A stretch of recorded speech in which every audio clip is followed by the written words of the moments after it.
The moment that spoiled senator's daughter hawked spit into her face and hit record, waitress Lila Carter became the most hated woman on the internet, except the video they posted was a lie. The real footage showed something else entirely, something that would make a man everyone feared step out of the shadows and say one word that changed everything. Enough. This is the story of what happens when you humiliate the wrong person in front of the wrong witness. And trust me, you need to hear every second of how this ends. Don't you dare skip ahead. Stay with me through every twist, every threat, every moment when the powerful tried to bury the truth. Because what comes next will make you believe that sometimes justice doesn't wear a badge. It wears a tailored suit and knows exactly where all the bodies are buried. When you finish this story, smash that like button and tell me in the comments what city you're watching from. I want to see this truth spread farther than their lies ever did. The fluorescent lights above Miller's diner buzzed with the same tired rhythm they'd hummed for the past 30 years, flickering occasionally, casting uneven shadows across cracked vinyl booths and a checkerboard floor that had seen better decades. It was the kind of place where the coffee was always lukewarm, the pie was always yesterday's, and the customers were always the same faces rotating through the same complaints about the same small-town problems that never quite got solved. Lila Carter moved through it all like a ghost who'd learned to navigate the living world without making a sound. At 24, she had the kind of beauty that exhausted itself before anyone noticed. Dark hair pulled back in a practical ponytail, eyes that might have sparkled if they weren't perpetually lined with the fatigue of double shifts, a frame that stayed thin not from vanity, but from the simple mathematics of working too hard to remember to eat properly. Her uniform, a faded pink dress with Miller's stitched across the chest pocket in thread that had long since lost its original color, hung on her like a flag of surrender. She'd been wearing versions of that uniform since she was 19, since the day her mother's medical bills started arriving in envelopes marked final notice, since the morning she'd realized that dreams were luxuries and survival was the only practical ambition left. The Friday dinner rush had thinned to its usual trickle of stragglers, old men nursing coffee they'd make last 2 hours, a young couple sharing fries and pretending they had money for anything else, a truck driver working through a plate of meatloaf while scrolling his phone with grease-stained fingers. Lila had learned every rhythm of this place, every unspoken rule of who tipped and who didn't, who wanted conversation and who wanted to be left alone with their pie and their problems. She was refilling this coffee station when the bell above the door chimed. The temperature in the room shifted before Lila even turned around. It wasn't dramatic, not at first, just a subtle change in the air, the way a room gets quiet when something unfamiliar enters it. She glanced up from the coffee pot and saw them. 3 teenagers who didn't belong in Miller's diner, didn't belong in this neighborhood, didn't belong anywhere near people who actually worked for their money. The girl in front moved like someone who'd never been told no in her entire life. Briar Bennett was 17 years old and dressed in clothes that cost more than Lila's monthly rent. Designer jeans that probably had a waiting list, a leather jacket that screamed daddy's credit card, boots that had never touched actual dirt. Her blonde hair fell in the kind of perfect waves that required professional intervention, and her makeup was applied with the precision of someone who'd been taught that appearance was currency. Behind her trailed 2 boys who looked like they'd been purchased from the same expensive catalog. Chiseled jaws, artfully messy hair, the kind of casual arrogance that came from knowing their father's lawyers were always one phone call away. They slid into a center booth with the territorial confidence of colonizers planting a flag. Lila approached with her order pad and her service smile, the one that didn't quite reach her eyes but had become so automatic she didn't even feel fake wearing it anymore. "Evening, folks," she said, her voice carrying the practiced brightness of someone who'd learned that tips increased with cheerfulness, even when the cheerfulness was a performance. "What can I get you?" Briar looked up at her the way someone might examine a particularly uninteresting insect. "Tequila shots," she said flatly. 3 of them, top shelf. Lila's smile didn't waver, but something tightened in her chest. "I'm sorry, but we don't serve alcohol to minors. I can get you some sodas or... Do you know who my father is?" Briar's voice cut through the diner like broken glass. The question hung in the air for a moment, and Lila felt every eye in the restaurant turn toward them. The old men at the counter, the young couple sharing fries, even Frank, the cook, who'd paused mid-flip to watch through the kitchen window. Everyone in this city knew who Breyer Bennett's father was. Senator Richard Bennett, the golden boy of local politics, the man whose face smiled from billboards promising integrity and family values, whose campaign ads showed him surrounded by photogenic children and a wife who looked like she'd been ordered from a catalog of political spouses. He was 3 months from what everyone assumed would be an easy re-election, riding high on approval ratings and the kind of carefully managed public image that required an entire team of handlers. And his daughter knew it. "I'm sorry," Lila repeated, keeping her voice level, professional, dead inside the way she'd learned to be when customers got difficult. "But I still can't serve you alcohol. Restaurant policy. I can lose my job." Something dark flickered across Breyer's perfect features. Not embarrassment, not shame, but something uglier. The particular rage of someone who'd been denied something they wanted and didn't have the emotional tools to process it. "Your job?" Breyer laughed, and it was a sound without joy in it. "Your job slinging hash in this grease trap? Oh, honey, that's not a career. That's a punishment for being born useless." One of the boys snickered. The other one pulled out his phone.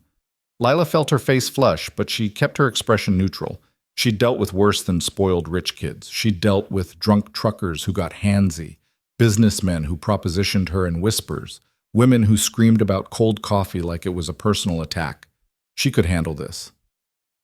"I'm going to need you to lower your voice," Lila said quietly. "And if you're not going to order food, I'm going to have to ask you to leave." Breyer stood up slowly, deliberately, and Lila realized with sinking dread that the girl was taller than her, all legs and expensive posture training and the kind of physical confidence that came from never having been truly afraid of anything. "You're going to ask me to leave?"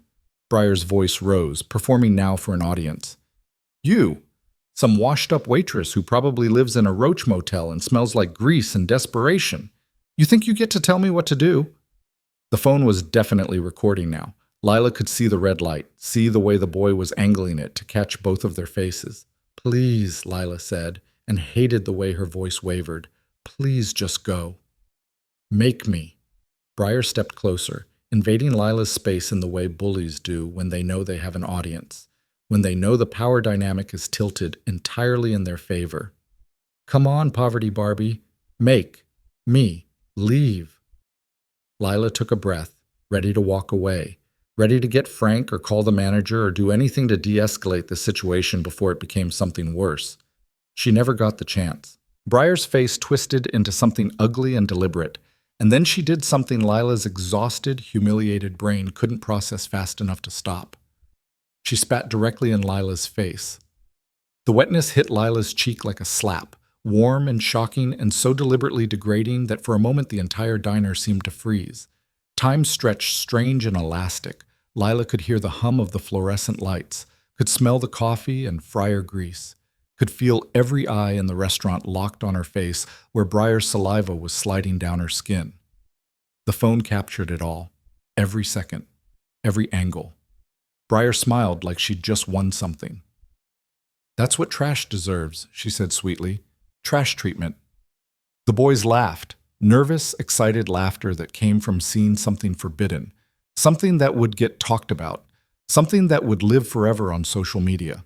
Lila stood frozen, her hands trembling at her sides, her face burning with shame so deep it felt like her skin was on fire.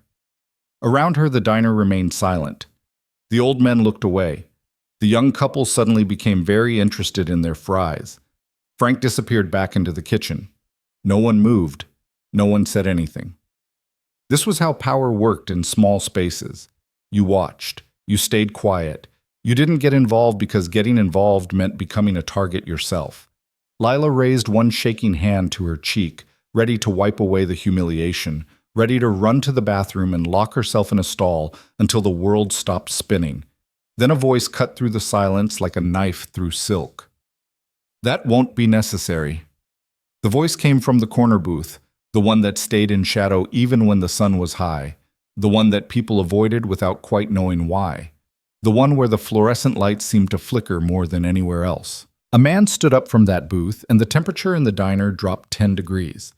He wasn't particularly tall, maybe 6 feet, lean rather than bulky, but he moved with the kind of controlled grace that made you think of predators, of things that hunted in darkness and struck without warning.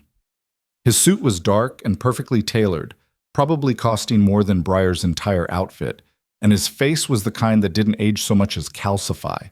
Sharp cheekbones, a jaw that looked carved from granite, eyes so dark they seemed to absorb light rather than reflect it. Damian Cross.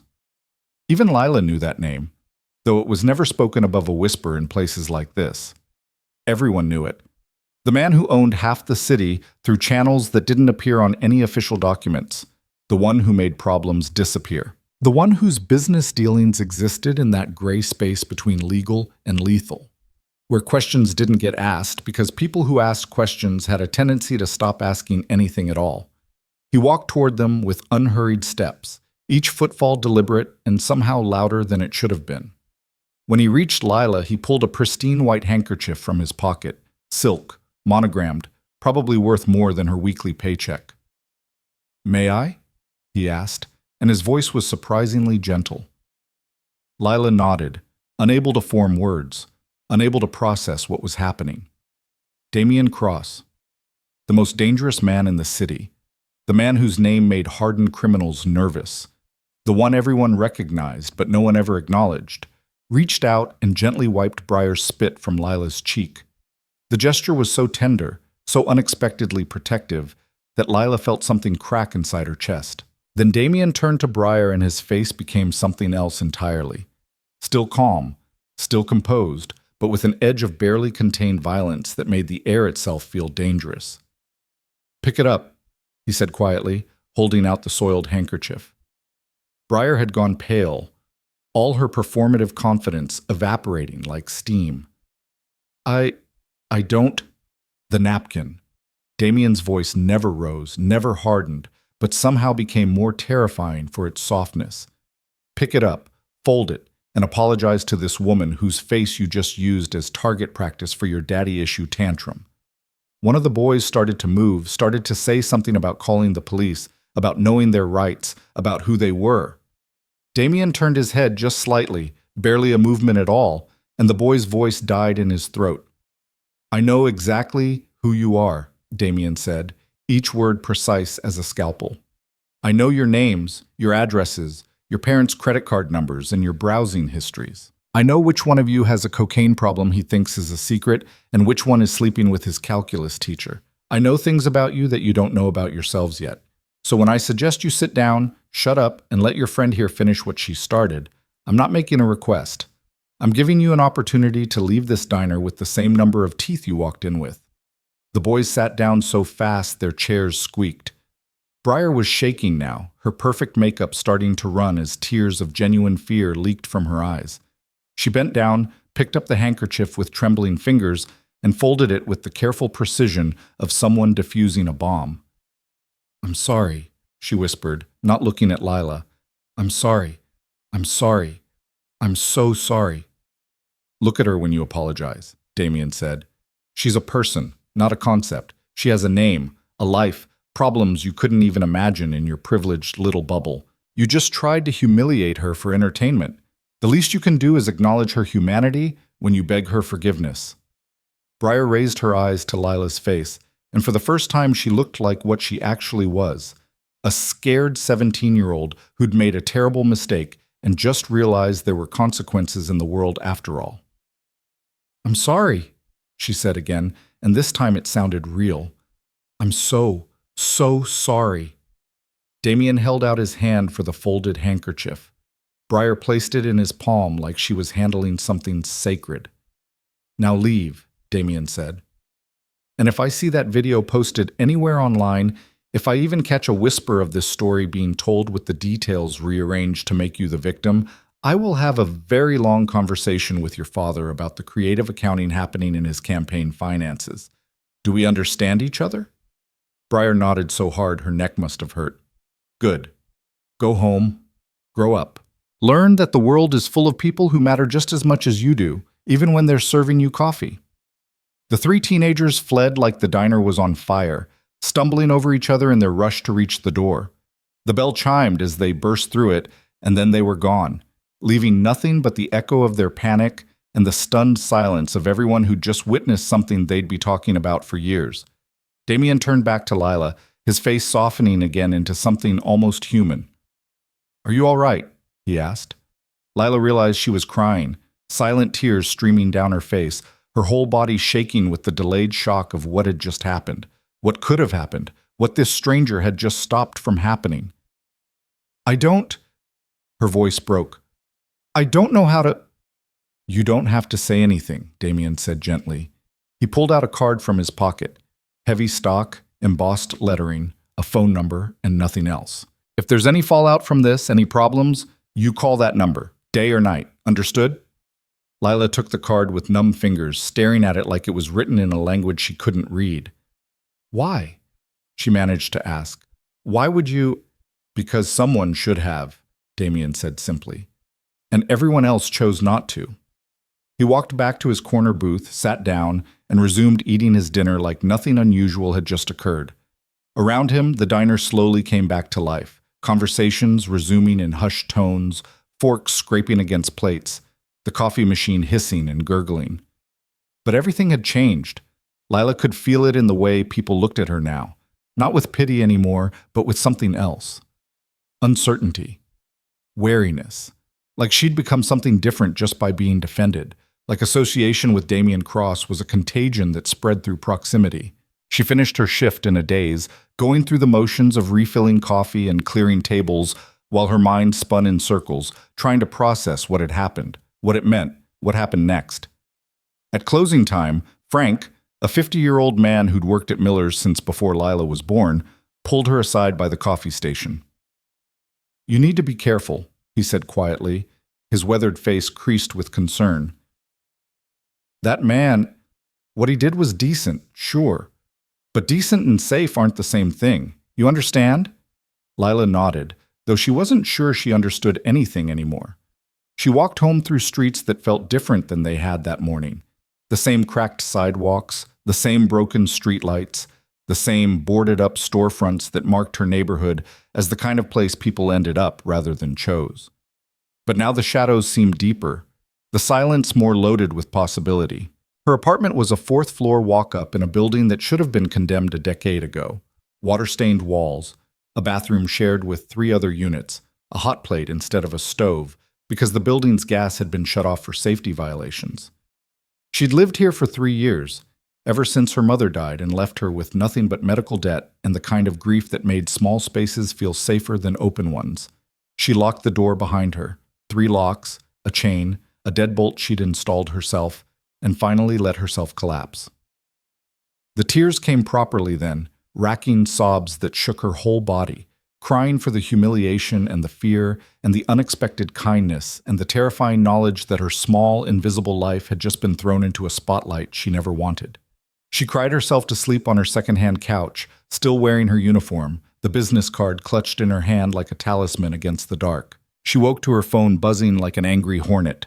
The first notification was from a number she didn't recognize, a text with a link and 3 words. "I'm so sorry." Lila's stomach dropped as she clicked the link. The video was already viral. Not the real video, not the one that showed Briar's cruelty, Damien's intervention, the truth of what had actually happened. This was something else entirely. Something edited. Something weaponized. The clip started mid-confrontation, with the audio distorted just enough to make Lila's words sound aggressive, her tone confrontational. Briar's face was pixelated for privacy, but Lila's wasn't. The spit itself was cut, replaced with Briar backing away like she was scared, Lila advancing like she was threatening. The caption made her blood run cold. "Crazy waitress attacks senator's daughter at local diner. Full story at 11. There were already thousands of comments. "Trashy woman trying to get famous. Should have kept her mouth shut and done her job. Senator Bennett's daughter is a saint for not pressing charges. This is what happens when you give trash a uniform and call it a job. Hope she loses everything." The video had been posted from an anonymous account 6 hours ago, right around the time Briar and her friends would have gotten home, would have had time to panic about Damien's threat, would have decided that the best defense was a good offense. They'd turned her into the villain of her own assault. Lila sat on her couch, watching her phone explode with notifications, shares, retweets, comments from people who didn't know her but had already decided who she was. The story was being picked up by local news sites, blog aggregators, outrage merchants who made their money by feeding the internet's appetite for scandal. By noon, reporters were camped outside Miller's diner. By evening, Lila's name was trending on Twitter. By midnight, someone had found her address and posted it online with a helpful note. This is where the trashy waitress lives. Let her know what you think.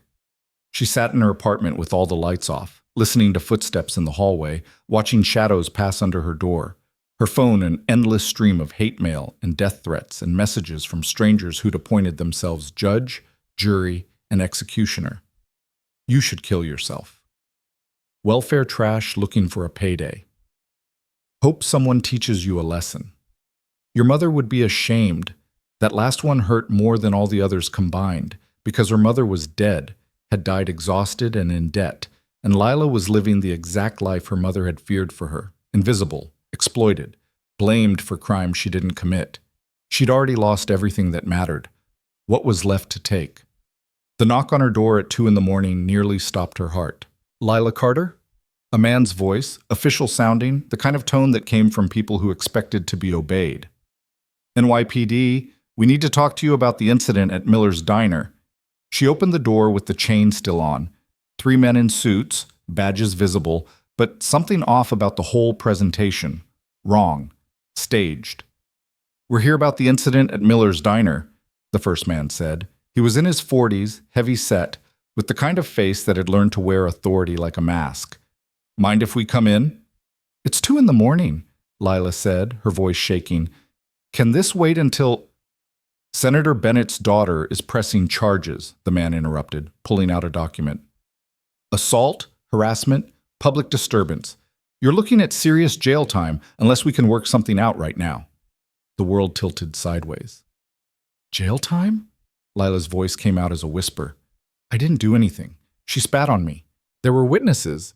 Witnesses have a way of remembering things differently when lawyers get involved, the second man said.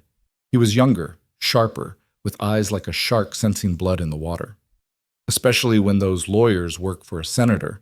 You know how this works, right? His word against yours, his resources against your situation. He looked around her tiny apartment with undisguised contempt, making it clear exactly what he thought her situation was worth. But here's the good news, the first man continued, his voice taking on a false friendliness that made Lila's skin crawl. We can make this go away. Simple statement. You admit you got aggressive, you apologize, you agree not to press any counterclaims or talk to the media. Clean slate. Everyone moves on. You get to keep your job, your freedom, your life. That's a lie, Lila said, her voice barely audible. Everything in that statement would be a lie. It's a solution, the third man said. He'd been silent until now, standing by the door like a sentinel, blocking her only exit. Take it. Unless you want to spend the next year in court-fighting charges you can't afford to defend against. Unless you want to lose that job, that apartment, whatever dignity you think you have left. Lila stared at the document, at the words that would turn her into the villain, that would make Breyer's cruelty disappear, that would let powerful people rewrite reality because they could and she couldn't stop them. Her hands were shaking so badly she could barely hold the paper. I need time to think. You need to sign now, the first man said, his voice hardening, the mask slipping to reveal something uglier underneath. Or we take you in for questioning, right now. 2 a.m, perp walk through your building, let all your neighbors see you getting arrested. Your mugshot all over the news by breakfast. Your choice. It wasn't a choice. It was a threat wrapped in the appearance of options, the illusion of agency when there was none. Lila's vision blurred with tears. This was how it worked, wasn't it? This was how power crushed people like her. Not with violence, but with the patient, methodical application of resources and connections and the absolute certainty that no one would care enough to stop them. She reached for the pen with trembling fingers. The door to her apartment opened. Not the front door. That was still chained, still locked. This was the door to the bedroom, the one that connected to the fire escape, the one that should have been locked from the inside. Damian Cross stepped through it like he'd been expected all along.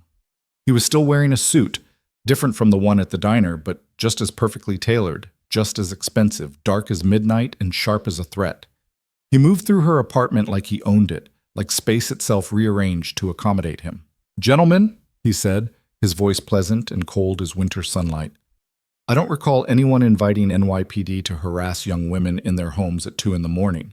In fact, I don't recall the NYPD using intimidation tactics and falsified statements as standard operating procedure, which makes me wonder, what precinct are you actually from, and who sent you?" The three men went rigid, their performance freezing mid-act. "This is official police business," the first man said, but his voice had lost its authority, replaced by something that sounded a lot like fear poorly disguised as indignation. "You need to leave immediately or we'll add obstruction to her charges." "You'll add nothing," Damien interrupted, his voice dropping to something quieter and infinitely more dangerous. "Because there are no charges. There is no arrest. There's just 3 men who took money from Senator Bennett's campaign manager to intimidate a witness at 2 in the morning with a statement that wouldn't hold up in traffic court, let alone criminal proceedings." He pulled out his phone, tapped the screen once. The men flinched at the sound. "I just sent the recording of this entire conversation to 4 different lawyers, 2 journalists, and the actual NYPD Internal Affairs Division," Damien said conversationally. "Also included your badge numbers, which I photographed when you flashed them, and the very interesting fact that 2 of you are currently suspended pending investigation for previous misconduct. Say something else stupid so they have more material to work with." The second man, the shark-eyed one, tried to salvage the situation. "Mr. Cross, with all due respect, you can't get—" "Can't what?" Damien took a step forward, and all 3 men involuntarily took a step back. "Can't protect someone from illegal intimidation? Can't expose corrupt cops working for corrupt politicians? Can't make sure that when you leave here, and you will leave here right now, you understand that Lila Carter is no longer accessible for your little performance art piece?" He smiled, and it was the kind of smile that made promises without words. "Here's what's going to happen instead. You're going to leave. Right now.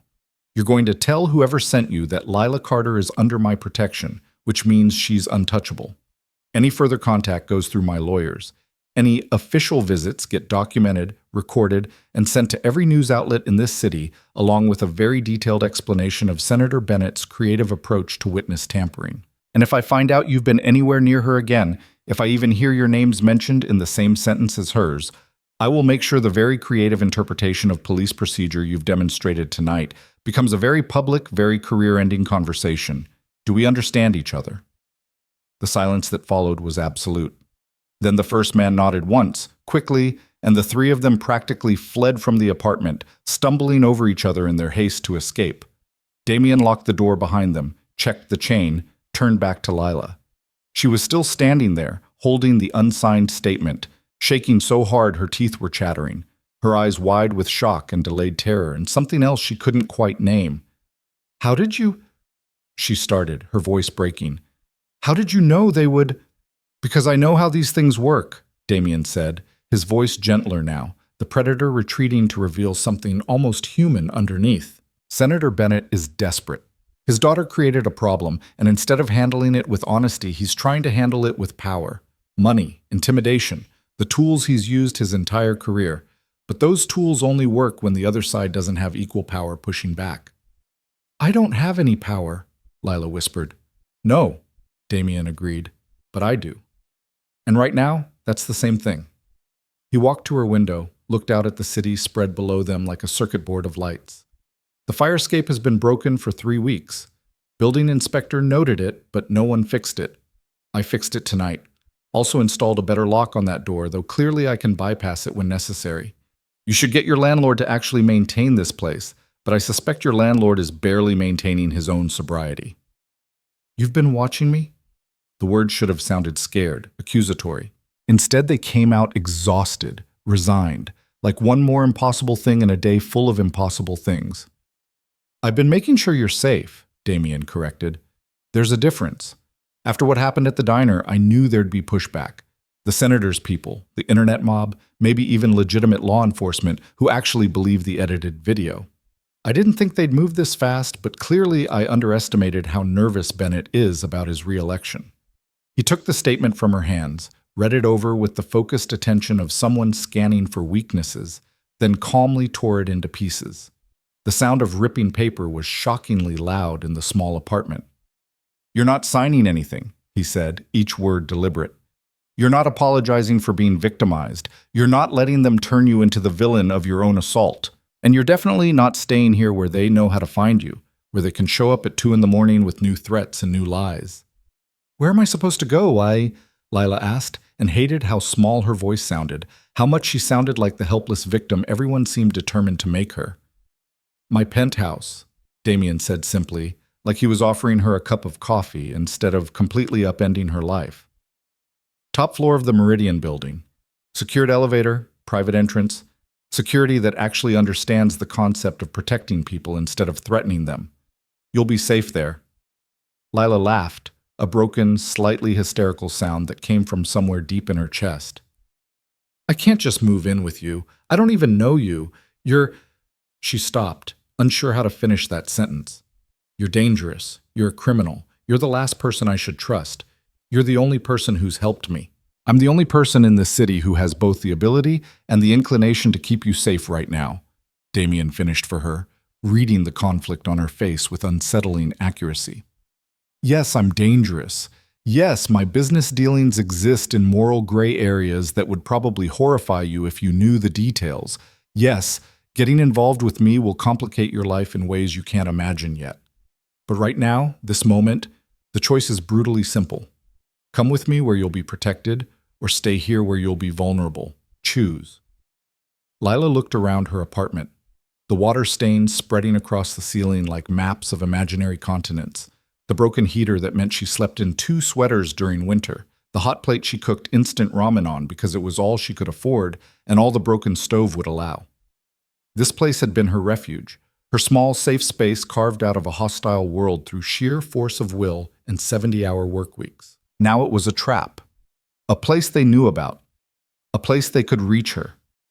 "I don't have anything to pack," she said quietly, the admission feeling like surrender and liberation at the same time.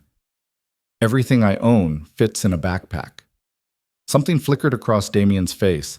Not pity, which would have humiliated her, but something closer to anger on her behalf. A flash of fury at a world that had reduced a person's entire life to what could fit in a single backpack. "Then let's go," he said. They left through the fire escape, down the metal stairs that Damien had repaired, into an alley where a car waited, sleek, black, expensive, and completely invisible in the darkness. A driver opened the door without speaking, without even acknowledging Lila's existence, professional in the way that came from knowing when not to see things. Lila climbed into leather seats that probably cost more than her annual rent, and the door closed behind her with the soft, perfect sound of German engineering. The city slid past the tinted windows like a film playing in reverse, her neighborhood giving way to better ones, broken streetlights replaced by functioning ones, boarded storefronts becoming boutiques and restaurants with names and languages she couldn't read. They climbed higher, literally and figuratively, ascending through the social strata of a city that sorted people by zip code and bank balance. The car pulled into an underground garage beneath a building that looked like it had been designed by someone who thought regular skyscrapers weren't ambitious enough. Glass and steel reaching toward the sky like a middle finger to gravity, to limitation, to the very concept of enough. The elevator required a key card and a fingerprint. It rose so smoothly, Lila almost didn't realize they were moving until the city dropped away below them and her ears popped from the change in pressure. The doors opened directly into an apartment that made her breath catch. Floor-to-ceiling windows looked out over the city like it was a painting created for viewing pleasure. The lights spreading in every direction like scattered stars, every building and street and life reduced to a pattern of brightness against darkness. The furniture was sparse but perfect, each piece clearly chosen by someone who understood that less could be more when each individual thing was exactly right. The floors were dark hardwood that reflected the city lights like still water. The ceiling soared impossibly high. It was beautiful in a way that felt almost violent, a reminder of exactly how far she'd fallen, how far she still had to climb. "Guest room is down that hall," Damien said, pointing to a corridor that led deeper into the penthouse. "Private bathroom, fully stocked. Help yourself to anything in the kitchen. There's a chef who stocks it daily, so if you want something specific, just leave a note and it'll appear. Security code for the elevator changes every morning at 6. I'll text it to you. If you need anything, there's an intercom system. Press 0 for my office, 1 for security, 2 for the kitchen if you want food sent up. Lila turned to face him, the stranger who'd invaded her life and rearranged it. This dangerous man who'd shown her more protection in 24 hours than anyone had in years. "Why are you doing this?" she asked, the question that had been building since the moment he'd wiped spit from her cheek. "Really? What do you want from me?" Damien was quiet for a long moment, and for the first time since she'd met him, he looked almost uncertain, like he was deciding how much truth to offer. "When I was younger," he said finally, his voice carrying a weight that spoke of old wounds never quite healed, "I watched my mother get spit on by a customer at the restaurant where she worked. I was 10 years old, standing in the doorway after school, waiting for her shift to end so we could walk home together. The man spit in her face because his steak was overcooked, called her things I won't repeat, and she just stood there and took it because she needed that job to feed me, to keep a roof over our heads. Everyone in that restaurant watched it happen. Customers, other staff, the manager. No one said a word. She wiped her face with her apron and asked him if he'd like dessert. He walked to the window, looked out at the city he'd conquered through channels that didn't appear on any map, any ledger, any official record. I swore that day that when I had power, I'd use it to make sure that didn't happen to people who couldn't defend themselves. I've done terrible things since then, Lila. I've hurt people who deserved it, and some who probably didn't. I've built an empire on fear and favors, and the kind of moral flexibility that would horrify you if you knew all the details. I've made choices that keep me awake at night, and will probably keep me out of whatever heaven might exist. But this?" He turned back to face her. "This is simple. You were attacked. The world chose to blame you for it. I'm choosing to stop them. Nothing more complicated than that." Lila wanted to believe him, wanted to trust that protection could come without strings, that kindness could exist without calculation, that a man like Damien Cross could do something simply because it was right. But she'd lived too long in a world where everything cost something, where kindness was the setup for the demand that came later. "What happens when this is over?" she asked. "When the scandal dies down and Senator Bennett moves on to other problems and I'm not useful anymore?" "Then you get your life back," Damien said without hesitation. "Better than before, if I have anything to say about it. A recommendation that'll open doors. Enough money to finish a degree if you want one, or start a business, or just have breathing room to figure out what you actually want instead of what you can survive. But that's a conversation for later when you're not running on adrenaline and terror. Right now you need sleep, real sleep, in a place where men don't show up at 2 in the morning to threaten you into signing lies." He was right. She was so tired, not just physically exhausted, but worn down in a way that went deeper than muscle and bone, tired in her soul from being afraid, from being small, from living in a world where people like Breyer Bennett could spit in her face, and people like Senator Bennett could rewrite reality, and she was just supposed to accept it. "Thank you," she said, and meant it more than she'd ever meant anything in her life. Damien nodded once, then disappeared down a different hallway, leaving her alone in a space so beautiful it felt like trespassing just to breathe its air. Lila found the guest room, which was larger than her entire apartment had been, with a bed that looked like it belonged in a luxury hotel, sheets that probably cost more than her monthly grocery budget. Through the window, the city glittered like scattered diamonds, bright and sharp and completely indifferent to her small drama. She collapsed onto the bed, and it was so soft it felt like being held, like being caught by something that wouldn't let her fall. But somewhere out there, in a senator's mansion, or a teenager's bedroom, or the offices where power was traded like currency, people were planning their next move. The lies were still spreading, the mob was still hunting, the video was still winning. But for the first time in her life, Lila wasn't facing it alone.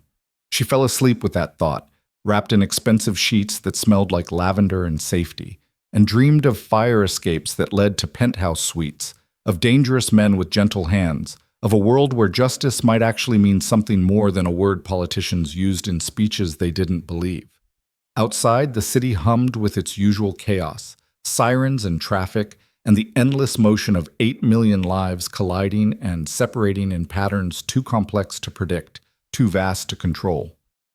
The war was just beginning, and this time the Waitress had an army. Morning came too early and too bright, sunlight flooding through floor-to-ceiling windows that had no curtains because people who lived in penthouses apparently didn't worry about privacy or the sun waking them at dawn. Lila jerked awake disoriented, her heart pounding, momentarily forgetting where she was until the luxury of the bed reminded her that yesterday had actually happened. The spit, the video, the threats, the rescue that felt more like falling into a different kind of danger. Her phone sat on the nightstand where she'd left it, and against her better judgment, she picked it up. The video had hit 2 million views overnight. Senator Bennett had released a statement at midnight, his face grave and fatherly as he spoke directly to the camera about protecting children from aggressive service workers, about the importance of accountability, about how his daughter was traumatized but bravely willing to forgive if the waitress would just apologize and seek help for her anger issues. The comments had multiplied like bacteria in a petri dish. She should be in jail. Senator Bennett is such a good father. White trash gonna white trash. Hope someone burns down that diner. Lila's hands trembled as she scrolled through the endless stream of judgment from people who knew nothing, who'd seen a lie and decided it was truth, who'd appointed themselves executioners of her character based on 90 seconds of manipulated footage. A soft knock on the door made her jump. "It's just me," Damien's voice came through the wood, calm and unhurried. "Breakfast is ready if you're hungry. No pressure if you're not." Lila climbed out of bed, still wearing yesterday's clothes because she literally owned nothing else, and opened the door. Damien stood in the hallway looking like he'd already been awake for hours, perfectly put together in dark slacks and a crisp white shirt, reading something on his phone with the focused attention of a man sorting through problems and deciding which ones to destroy first. "Coffee?" he asked, glancing up. "Please," Lila said, her voice rough from crying herself to sleep. The kitchen was all marble and stainless steel, the kind of space that appeared in design magazines under headlines like urban sophistication or contemporary luxury.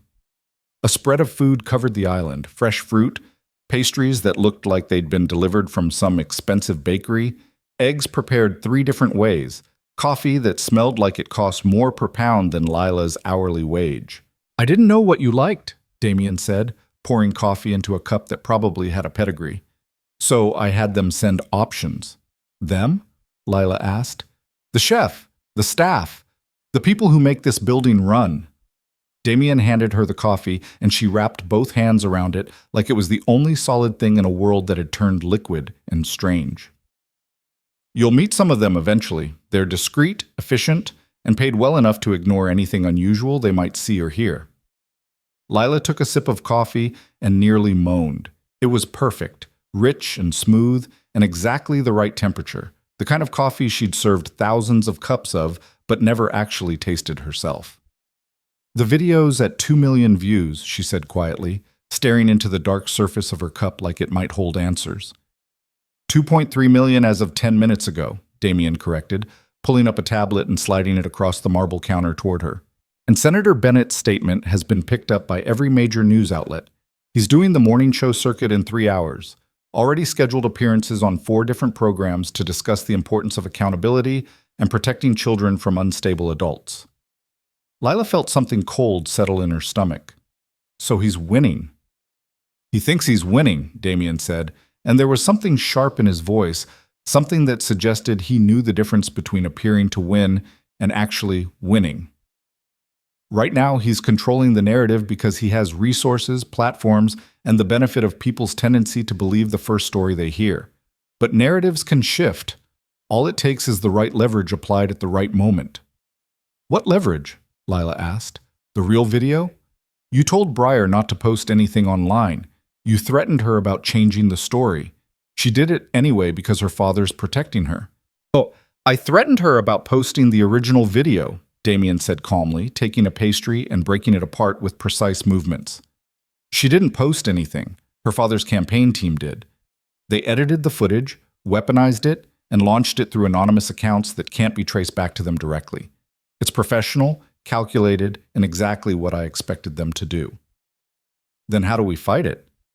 "We don't fight it," Damien said, and smiled in a way that made Lila think of sharks circling prey.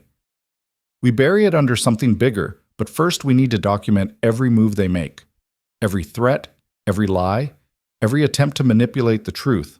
Right now, they think you're alone, vulnerable, easy to crush. Let them keep thinking that for a little while longer." While they destroy my reputation? Lila's voice rose despite herself.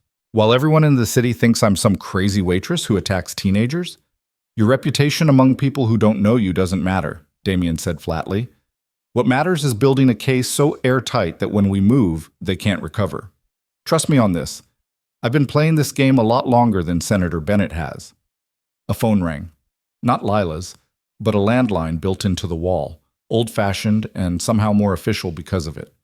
Damien picked it up, listened for exactly 5 seconds, then said, "Send him up," and hung up. "Your lawyer's here," he said to Lila. "My what?" "Lawyer.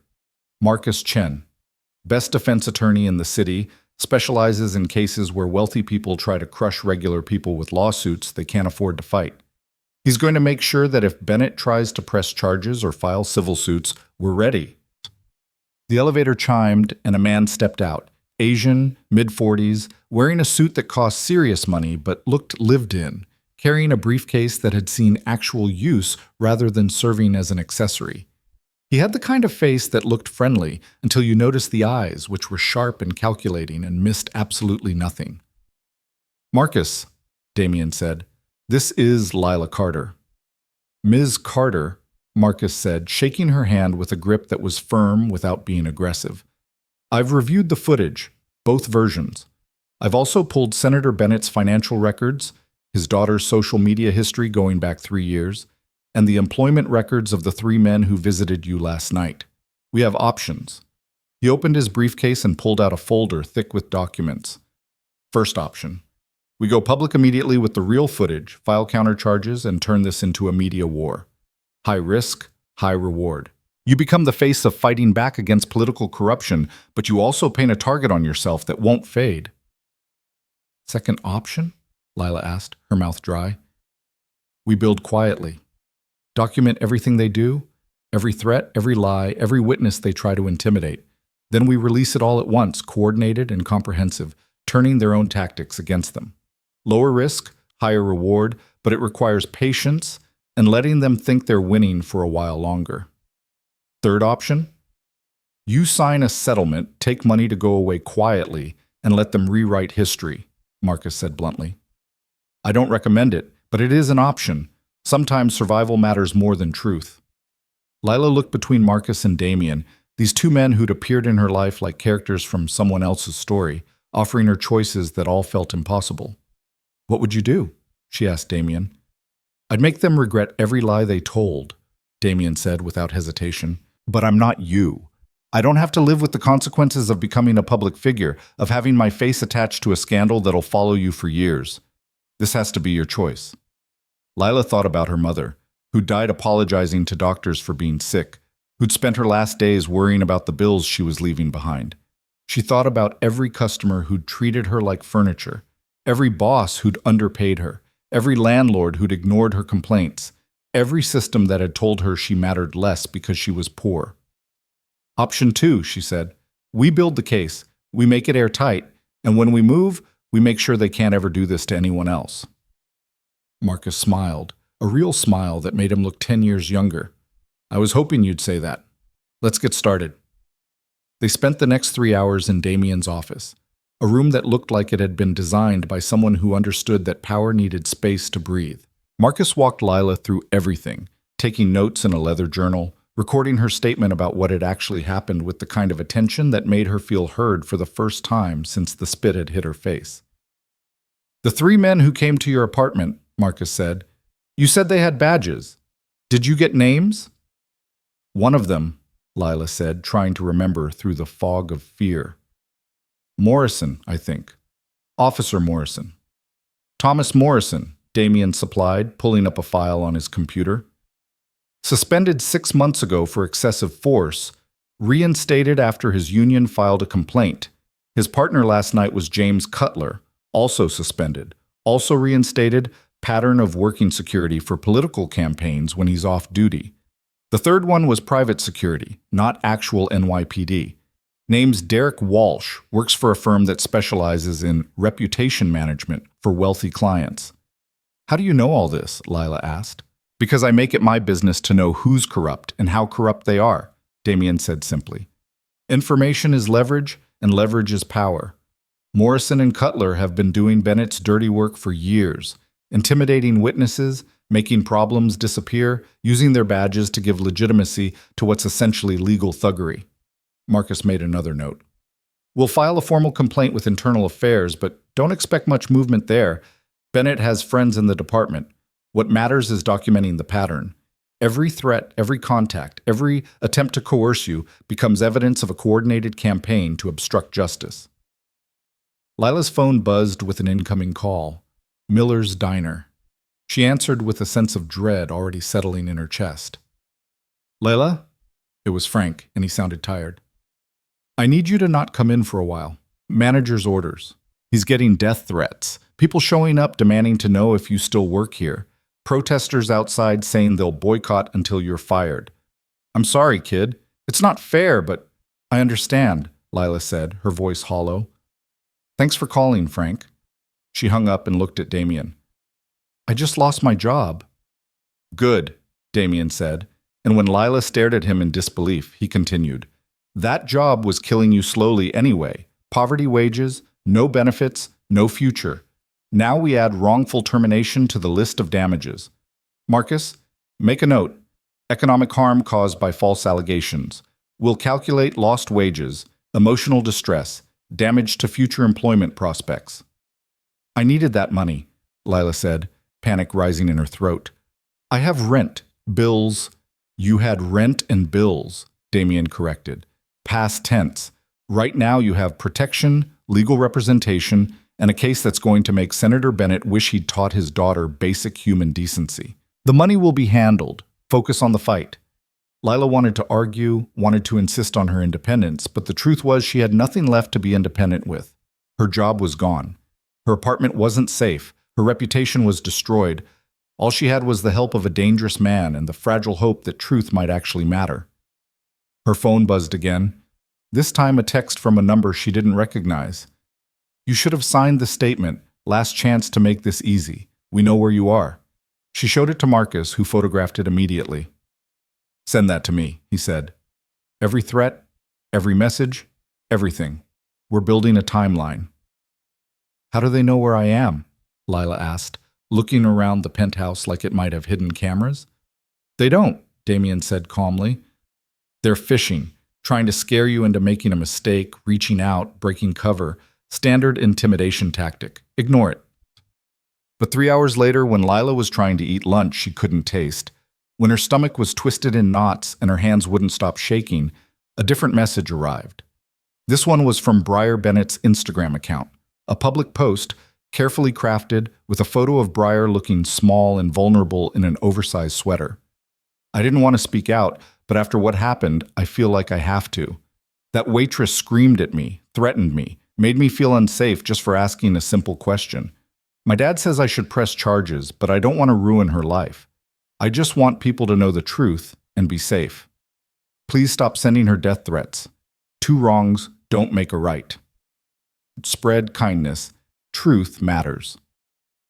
Oh, that's clever, Marcus said, reading over Lila's shoulder. She positions herself as the victim who's also magnanimous, gets to repeat the lie while pretending to take the high road, and distances herself from the harassment you're receiving while probably being the one who encouraged it. Can we respond? Lila asked. Not yet, Damien said. Let her build her narrative. Let her father do his morning show tour. Let them feel confident. The higher they climb, the harder they fall. Senator Bennett's media appearances started at 9 a.m. and continued through the afternoon, each one carefully orchestrated, each one hitting the same points. His daughter was traumatized but forgiving. Service workers deserved respect but also needed to be held accountable when they crossed lines. He was deeply concerned about the mental health crisis affecting working-class Americans. He hoped this incident would spark a conversation about anger management and conflict resolution. Lila watched them all, each interview making her feel smaller, more invisible, more like the villain in someone else's story. He's good, she said bitterly as Bennett finished his 4th interview, his face arranged in perfect concern, his voice carrying just the right note of disappointed father who still believes in redemption. He's practiced, Damien corrected. 20 years of saying what people want to hear without actually committing to anything. but practice doesn't make you bulletproof. It just makes you predictable. By evening, the story had evolved. News outlets were running segments about the diner incident, interviewing psychologists about workplace stress, bringing on experts to discuss de-escalation tactics, all of it treating the lies as established fact. Lila's name was everywhere, always preceded by the waitress who, and followed by variations of attacked or confronted or threatened. She sat on Damien's couch, watching herself become a cautionary tale, a symbol of everything wrong with people who didn't know their place. "I can't do this," she said quietly. "Watching them lie and knowing the truth doesn't matter." "Truth always matters," Damien said, settling into the chair across from her with a glass of something expensive. "It just doesn't always win immediately. Sometimes it needs help." "What kind of help?" Damien pulled out his phone, made a call, spoke 4 words. "It's time. Send everything." He hung up and looked at Lila with something that might have been respect. "The senator thinks he's dealing with a scared waitress who'll eventually break. He doesn't know that I've had people pulling his financial records, his daughter's complete digital footprint, every dirty transaction his campaign has made in the last 5 years. He doesn't know that the diner has security cameras he forgot about, that Miller's keeps footage for 90 days before wiping it, that I pulled those files before he could." "You have the real video?" Lila's heart jumped.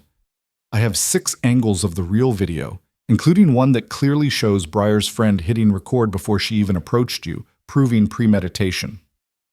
I have her text messages to her friends planning to have fun with the poor people at Miller's. I have Venmo receipts showing Senator Bennett's campaign manager paying Morrison and Cutler cash for security consulting the same night they showed up at your apartment."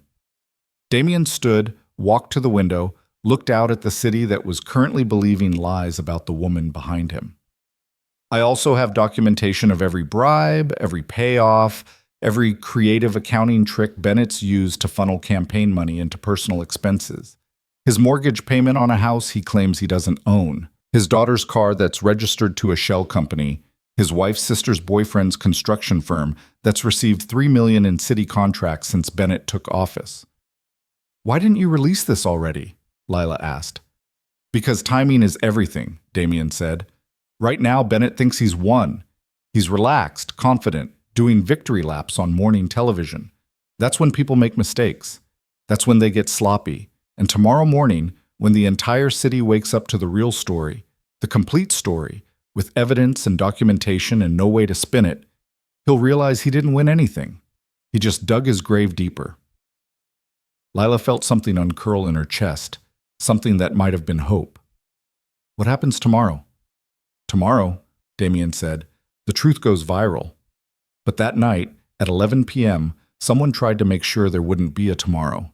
The first indication was the building's fire alarm, a shrieking wail that cut through the penthouse like a blade. Damien was on his feet instantly, moving toward the door with the fluid grace of someone who'd trained for emergencies. "Stay here," he commanded, but Lila was already following him because staying alone seemed worse than whatever danger waited outside. The hallway was empty, the alarm echoing off marble and steel. Damien checked his phone, scrolled through something, his face darkening. "False alarm," he said. "Someone triggered it from the parking garage. Security's checking." The elevator dinged. The doors opened, and Derek Walsh stepped out, the third man from Lila's apartment, the private security who wasn't actually police. He wasn't alone. 2 more men flanked him, both carrying the kind of casual menace that came from being paid to hurt people. "Mr. Cross," Derek said pleasantly. "Senator Bennett would like a word. Just a conversation. No need for things to get complicated." "Tell Senator Bennett that if he wants to talk, he can call my lawyer," Damien said, his voice perfectly calm, perfectly controlled. "Tell him that sending thugs to my building at 11 p.m. is the kind of mistake that has consequences." "See, that's the thing about consequences," Derek said, and pulled out a gun. "Sometimes they arrive faster than you expect." Everything happened very quickly after that. Damien moved before the gun was fully raised, faster than Lila would have thought possible, closing the distance between him and Derek in 2 strides. His hand caught Derek's wrist, twisted, and the gun clattered to the floor. The 2 other men rushed forward, but Damien was already moving, an elbow to one's throat, a kick that sent the other crashing into the elevator wall. Derek lunged for the gun, but Lila was closer. She kicked it without thinking, sent it skittering across the marble floor toward the emergency exit, her heart hammering so hard she thought it might break her ribs. Derek swore and pulled a knife instead, slashing at Damien with the ugly efficiency of someone who'd done this before. Damien dodged, barely, the blade cutting through his shirt and drawing blood across his ribs. "Run," he told Lila. She ran. Down the emergency stairs, her feet pounding on concrete, the fire alarm still wailing, her mind screaming that she'd left Damien bleeding and fighting, and this was her fault, all of it, because she'd let a spoiled girl spit in her face and set off a chain of events that led to violence in a penthouse stairwell. She burst through the emergency exit into the parking garage, and strong hands grabbed her arms. Morrison, the corrupt cop from her apartment, smiled at her with all the warmth of a shark. "Going somewhere, sweetheart?" Lila screamed, loud and shrill, and Morrison's hand clamped over her mouth. "Senator Bennett just wants to talk," he said conversationally. "Just a conversation about how this all goes away quietly. You apologize, you disappear, everyone moves on. Or we do this the hard way, and you disappear permanently. Your choice." His words cut off as someone grabbed him from behind and slammed his head into the concrete wall. Damien stood there, breathing hard, blood soaking through his torn shirt, his face absolutely calm despite the violence he'd just committed. "When someone says no," Damien said quietly, "it means no, not try harder, not bring more friends. No." Morrison slumped to the ground, unconscious or worse. Lila couldn't tell and didn't care. "Are you hurt?" Damien asked her, his hands gentle as they checked her arms, her face, looking for damage. "I'm fine," Lila managed. "You're bleeding." "Superficial," Damien said dismissively. "Come on, we're not staying here tonight." Building security arrived then, real security, the kind that actually protected people, and took custody of Morrison and the men from upstairs. Police were called, but it was clear from Damien's conversation with the responding officers that this was being handled quietly, professionally, in the way that things got handled when lawyers and documentation and careful phrasing turned potential arrests into unfortunate misunderstandings. They left in a different car, through a different exit, heading toward a different safe house that Damien apparently had ready for exactly this kind of situation. "They're scared," Damien said as the city blurred past. "Sending people with guns means they're desperate, which means they know something's coming. Bennett's not stupid. He has sources, people who whisper warnings. He knows we're building something. He just doesn't know how big it is yet." "What if they try again?" Lila asked, her whole body shaking with delayed shock. "They will," Damien said honestly. "Until we finish this, they'll keep trying. But now they've crossed a line. Attempted kidnapping, assault, using police resources for personal intimidation. Every move they make just adds to the pile of evidence that'll bury them." The safe house was smaller than the penthouse, but just as secure. A brownstone in a quiet neighborhood where money whispered instead of shouted. Lila collapsed on a couch and finally let herself cry, great heaving sobs that came from somewhere deep and wounded. Damien let her cry without trying to fix it, just sat nearby and kept watch while she fell apart. When the tears finally stopped, when Lila was empty and exhausted and wrung out, she looked up to find Damien bandaging his ribs with the practiced efficiency of someone who'd done this before. "Tomorrow," he said quietly, "we end this." And somewhere across the city, Senator Richard Bennett was about to discover that some people didn't stay buried. Dawn broke over the city like a wound opening, red and raw across the skyline. Lila hadn't slept, couldn't sleep after men with guns had tried to grab her in a parking garage. After watching Damien fight 3 people like violence was a language he spoke fluently, after realizing that the truth she'd been clinging to might get her killed before anyone heard it. She sat by the window of the brownstone safe house, watching the city wake up to another day of lies about her, and wondered if truth was worth dying for. Damien appeared in the doorway carrying 2 cups of coffee, looking like he'd actually managed to rest despite the bandages wrapped around his ribs and the bruises darkening along his jaw. "You should eat something," he said, handing her the coffee. "I can't," Lila replied, her stomach too knotted with anxiety to accept food. "When does it start? The truth going viral, the evidence dropping, all of it?" 6 a.m., Damien said, checking his watch. 14 minutes. Fun. Marcus has coordinated releases across every major news platform, social media, independent journalists who can't be pressured by Bennett's political connections. The video goes live simultaneously on 12 different channels. The financial documents hit investigative reporters' inboxes at the same moment. By the time Bennett's people realize what's happening, it'll be too late to contain. And if it doesn't work? Lila asked quietly. If people still don't believe it? Then we move to phase 2, Damien said, and something in his voice suggested phase 2 wouldn't be nearly as civilized as phase 1. The next 14 minutes crawled by like hours, each second heavy with anticipation and dread. Lila's phone sat silent in her hand, the screen dark, waiting for the world to shift. Then, at exactly 6 a.m., it began. The first notification came from Twitter, a thread posted by an investigative journalist named Sarah Kim who'd built her reputation on exposing political corruption. The tweet was simple, devastating, and accompanied by a video file that made Lila's breath catch. You've seen the edited video. Now see what actually happened. Full footage, 6 angles, 0 manipulation. Thread with receipts below. The video started 30 seconds before Breyer even entered Miller's diner, showing her and her friends in the parking lot, laughing as one of them said clearly, audibly, "Watch this, I'm going to make that waitress cry." It showed the phone being set to record before they walked in. It showed every word of the confrontation, unedited, Breyer's cruelty in full high-definition clarity. It showed the spit hitting Lila's face, showed the way everyone in the diner looked away, showed Damien standing up and defending someone who couldn't defend herself. It showed the truth. Within minutes, the video had 10,000 views, then 50,000, then 100,000, the numbers climbing so fast Lila couldn't track them, each share another person seeing what had actually happened, another crack in the wall of lies Bennett had built.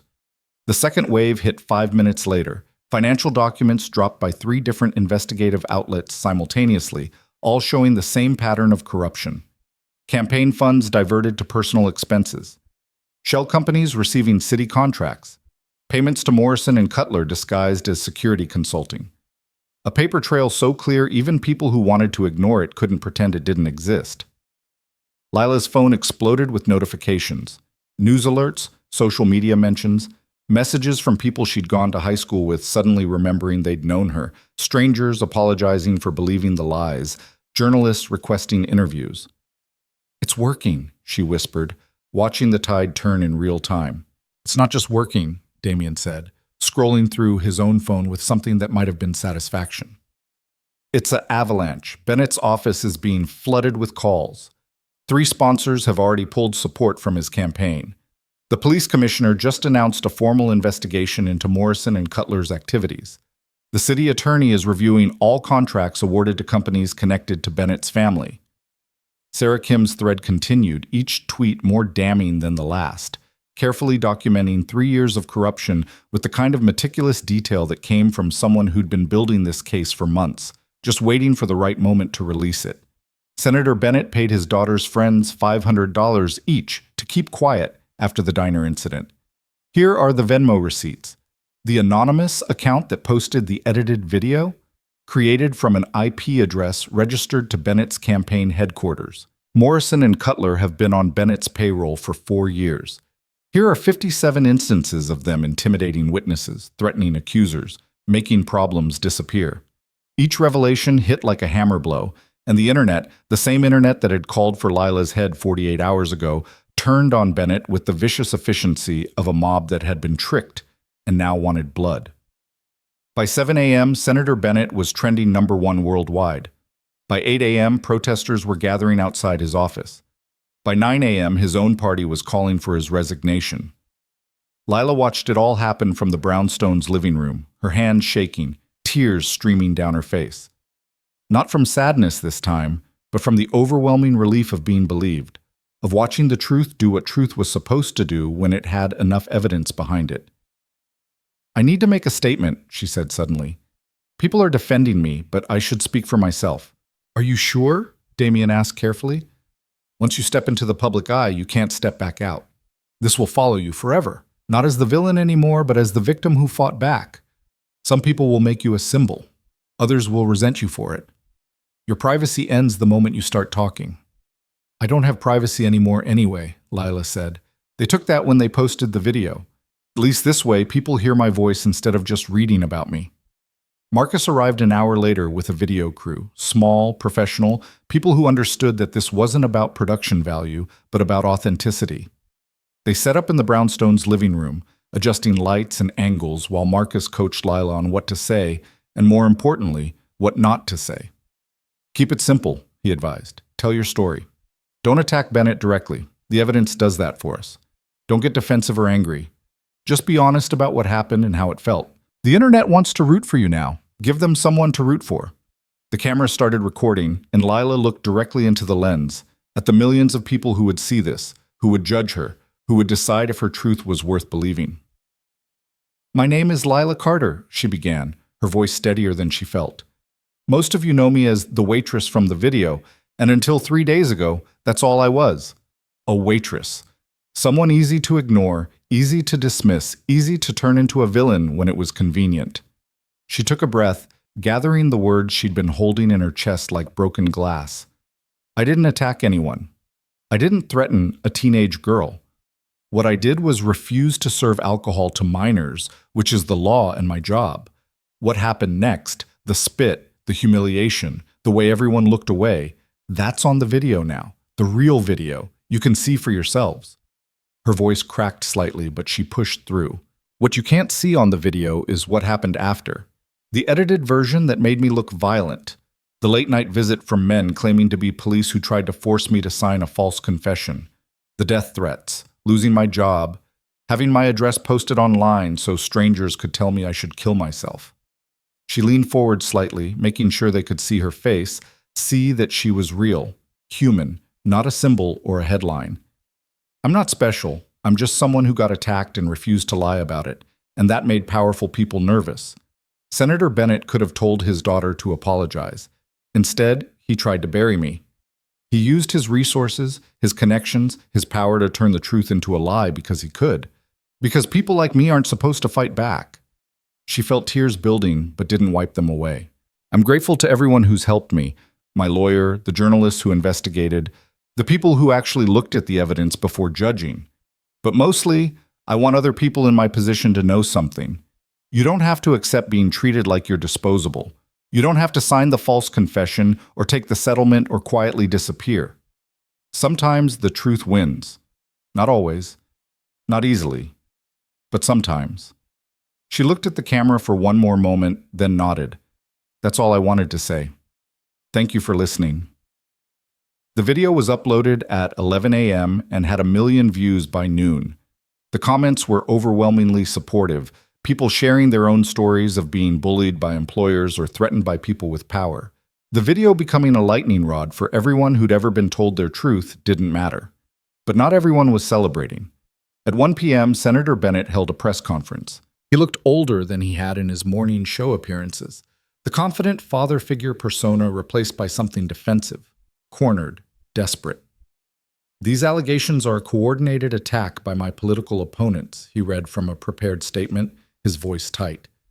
The so-called evidence has been taken out of context, manipulated by people with an agenda. My daughter is devastated by these false accusations. We are pursuing all legal options against those responsible for this character assassination. A reporter shouted a question. What about the video showing your daughter planning to harass the waitress? That video has been edited, Bennett said, but his eyes betrayed him, darting, uncertain. The look of a man who knew he was lying and knew everyone else knew too. What about the financial records showing campaign fund misuse? Baseless allegations that will be disproven in court. What about Morrison and Cutler? I have no control over the personal activities of private citizens. The press conference fell apart from there, reporters shouting questions that Bennett couldn't answer without incriminating himself further. His staff eventually pulling him away from the podium while cameras flashed and the internet gleefully recorded his meltdown.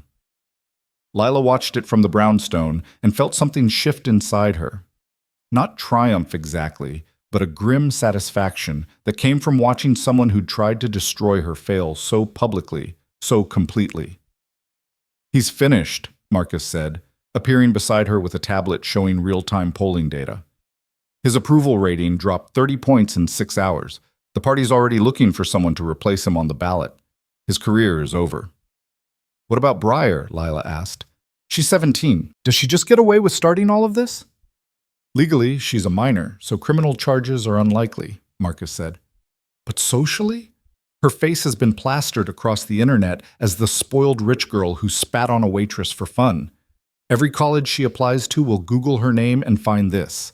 Every job interview, every relationship, every time she tries to move forward, this will follow her. Sometimes social consequences are more permanent than legal ones. It didn't feel like enough, but Lila supposed it would have to be. The rest of the day passed in a blur of interviews, via video, controlled, with Marcus sitting just off camera to make sure she didn't say anything that could be twisted later. Lila told her story over and over, each retelling making it feel more real and less like a nightmare she might wake up from.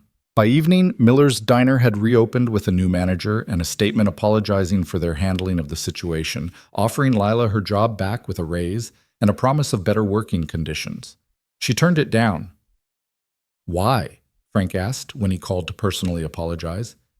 You were good at this job, Lila. We need you. Because I deserve better than a job that fires me the second things get difficult, Lila said, surprising herself with how firm her voice sounded.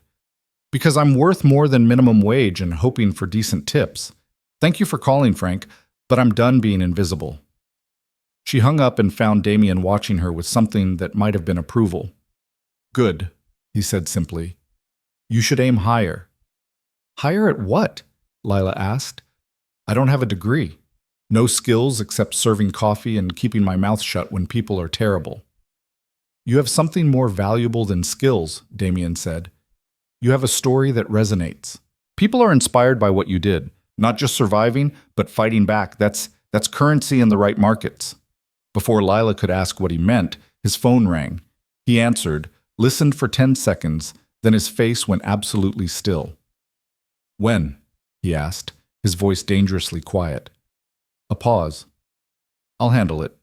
He hung up and looked at Lila with an expression she couldn't read.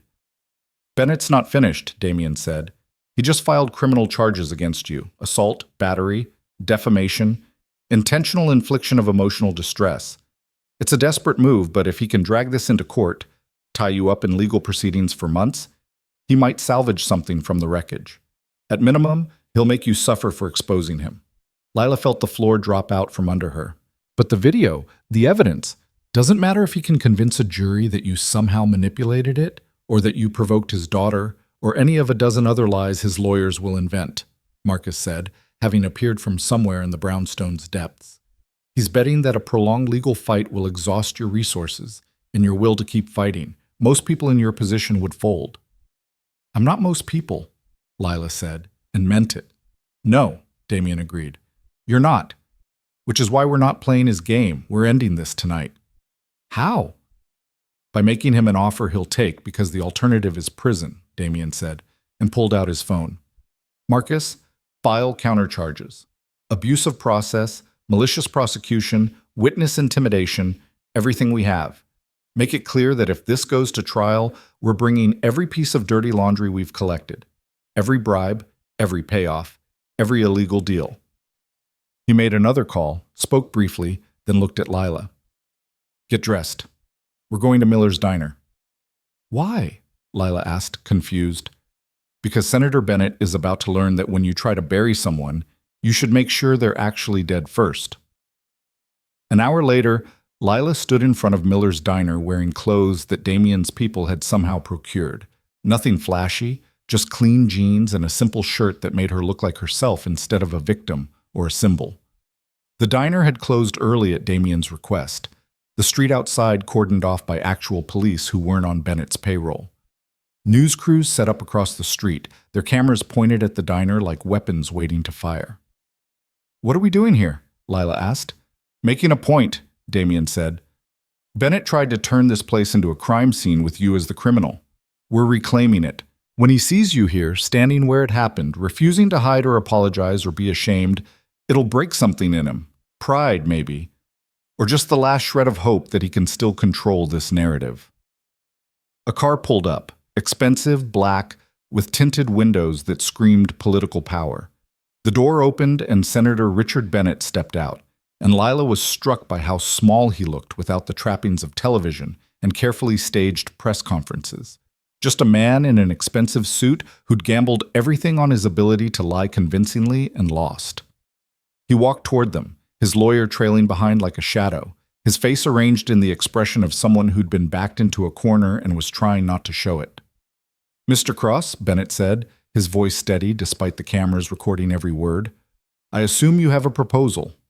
"I have terms," Damien corrected. "You drop all charges against Ms. Carter immediately. You issue a public apology admitting that the edited video was created by your campaign team and that you attempted to intimidate her into signing a false confession. You resign from your Senate seat and agree never to run for public office again." Bennett's lawyer started to protest, but Damien held up a hand.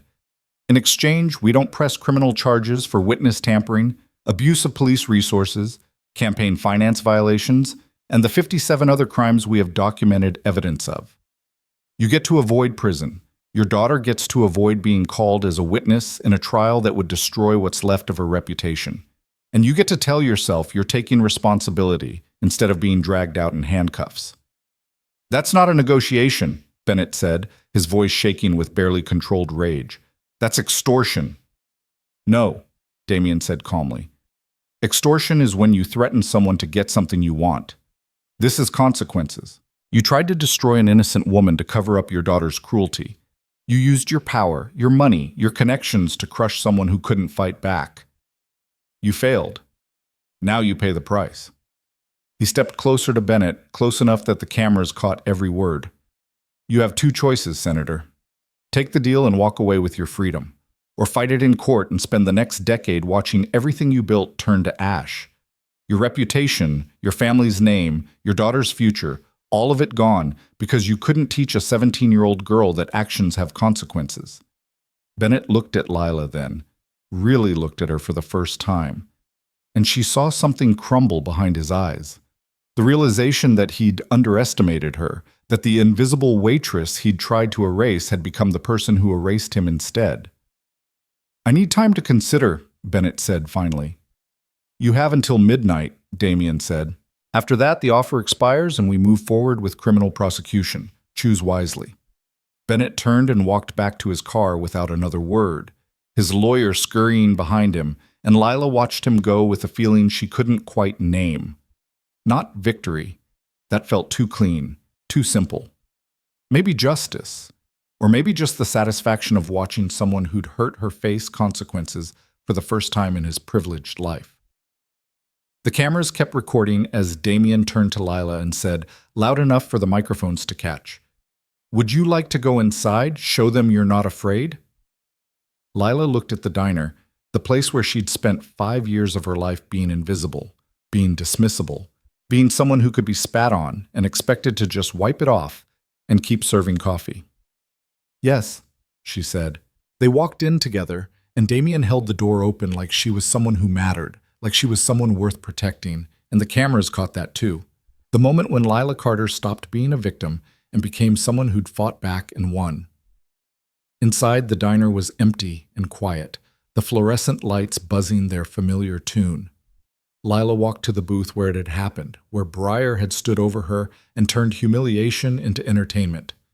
"This is where my life changed," she said quietly, knowing the cameras outside couldn't hear but saying it anyway because she needed to hear herself say it. "Not because someone spat on me. That was just violence. My life changed because someone stood up. Because you decided it mattered." "You mattered before I stood up," Damien said. "I just made sure everyone else realized it." They stood there for a moment in the quiet diner, and Lila thought about everything that had happened in the past 3 days. The attack, the lies, the fear, the fight, the slow grinding process of truth pushing through the weight of power and money and carefully constructed narratives. Her phone buzzed at 11:45 p.m., 15 minutes before Damien's deadline. The message was from Bennett's lawyer. "We accept your terms. Statement will be released tomorrow morning." Charges dropped. Lila showed Damien the message, and he nodded once, satisfied. "It's over," she said, and felt the truth of it settle into her bones. This part is over, Damien corrected. But you're not going back to being invisible, Lila. The world knows your name now. What you do with that is up to you. They left the diner together, walking out into the flash of cameras and the shouts of reporters. And Lila didn't hide her face or duck her head or try to disappear. She looked at the cameras directly, let them see her, and walked to the car with her head up. The next morning, Senator Richard Bennett's resignation letter appeared on every news outlet, along with a full apology that admitted every lie, every manipulation, every attempt to destroy Lila's credibility to save his own reputation. I let my desire to protect my family cloud my judgment and my ethics, the statement read. Lila Carter was the victim of an assault, and instead of addressing my daughter's actions honestly, I attempted to shift blame onto someone who deserved support, not persecution. I am deeply ashamed of my actions and the actions of those working on my behalf. I am resigning my Senate seat effective immediately and will be cooperating fully with all investigations into improper conduct during my tenure. It wasn't enough. Words never could be after what he'd done. But it was public, permanent, and would follow him for the rest of his life. The charges against Lila were dropped by 10 a.m. By noon, 3 different literary agents had reached out about a book deal. By evening, Lila sat in Damien's office at the brownstone and realized she had no idea what came next. "What do I do now?" she asked. "I don't have a job. I don't have a home. I have 15 minutes of fame and a story everyone knows, but no idea how to turn that into a life." Damien was quiet for a moment, then opened a drawer and pulled out an envelope. "This is what comes next," he said, sliding it across the desk. Inside was a check. More money than Lila had ever seen in her life, enough to erase every debt, start over, build something real. "I can't take this," she said automatically. "It's not charity," Damien said. "It's payment for services rendered. You helped expose political corruption. That's worth something. I didn't do it for money." "I know. That's why you should take it. People who fight for the right reasons deserve to be rewarded, not left struggling." Lila stared at the check, at the number that represented freedom, possibility, a future that wasn't defined by survival and exhaustion. "There's one more thing," Damien said, and his voice carried something that might have been hope. "A job offer, if you're interested. I need someone who understands what it's like to be powerless, who can identify situations where my resources could actually help people instead of just making me richer. Someone who won't be corrupted by access to money and power because they've already proven they can't be bought." "You want me to work for you?" Lila asked, surprised. "With me," Damien corrected. "A foundation I'm starting, helping people who get crushed by powerful interests fight back. You'd be the face of it, the one who decides which cases we take, which fights are worth having." It was everything Lila hadn't known she wanted: purpose, power used for good, the chance to turn her story into something that helped others. "Yes," she said, before she could talk herself out of it. "Yes, I'll do it." Damien smiled, a real smile, not the calculated ones he used for enemies, and held out his hand. Lila shook it and felt like she was shaking hands with her future. Outside, the city continued its endless motion, indifferent to the small dramas playing out in brownstones and diners and Senate offices. But somewhere in that city, someone else was being spat on, being lied about, being crushed by people who thought power meant never facing consequences. And now they had somewhere to turn. The war was over. But the work was just beginning. The Foundation's offices occupied the 15th floor of a building in Midtown, not as high as Damien's penthouse, but high enough that Lila could look down at the streets where she used to walk invisible and anonymous. The space was being renovated, walls knocked down to create open areas where people could wait without feeling like they were being judged, where telling your story didn't require sitting across a desk from someone in a suit who might not believe you. Lila stood in what would become her office, watching construction workers move through the space like organized chaos, and tried to wrap her mind around the fact that this was real, that she was actually going to run a foundation that helped people fight back against the kinds of power that had nearly destroyed her. "The contractors say we'll be ready to open in 3 weeks, Marcus said, appearing with a tablet full of documents that needed signatures. "We've already got 47 intake requests from people who saw your story and think we might help them, Employment discrimination, landlord retaliation, police misconduct, healthcare fraud. Everyone who's ever been stepped on by someone bigger is reaching out. 47? Lila's voice caught. How do we even begin to help that many people? We can't help all of them, Marcus said honestly. We pick the cases where we can make the biggest impact, where winning will set precedents that protect others. But even the ones we can't take on directly, we can refer to other organizations, provide resources, make sure they're not facing it alone. It wasn't enough, would never be enough, but it was more than existed before. Lila spent the next 2 weeks learning the mechanics of what she'd signed up for: legal frameworks and nonprofit regulations, case evaluation criteria and media strategy, the 100 small details that turned good intentions into effective action. She interviewed potential staff members, people who'd chosen careers fighting for the powerless instead of getting rich defending the powerful, who looked at her with respect instead of pity because they understood what it cost to stand up. But even as the foundation took shape, even as Lila built something meaningful from the wreckage of her old life, Bennett's resignation hadn't ended everything. The senator might have fallen, but his legacy was still throwing shadows. The first sign of trouble came on a Tuesday morning, 2 weeks after Bennett's public apology, when Lila's phone exploded with notifications about a new video making the rounds online. This one showed Briar Bennett crying in what appeared to be a therapy session, though the therapist's face was conveniently out of frame. The audio was clear, devastating, perfectly calibrated to generate sympathy. "I made a mistake," Briar sobbed, her voice breaking in all the right places. "I was young and stupid and I hurt someone who didn't deserve it. But now my whole life is ruined. I can't go anywhere without people recognizing me, calling me names, threatening me. I got rejected from every college I applied to. My friends won't talk to me. Even my own father won't look at me because I destroyed his career." The video cut to a montage of hate comments directed at Briar, death threats, people calling her terrible things, making her look like a victim of internet mob justice rather than someone facing consequences for documented cruelty.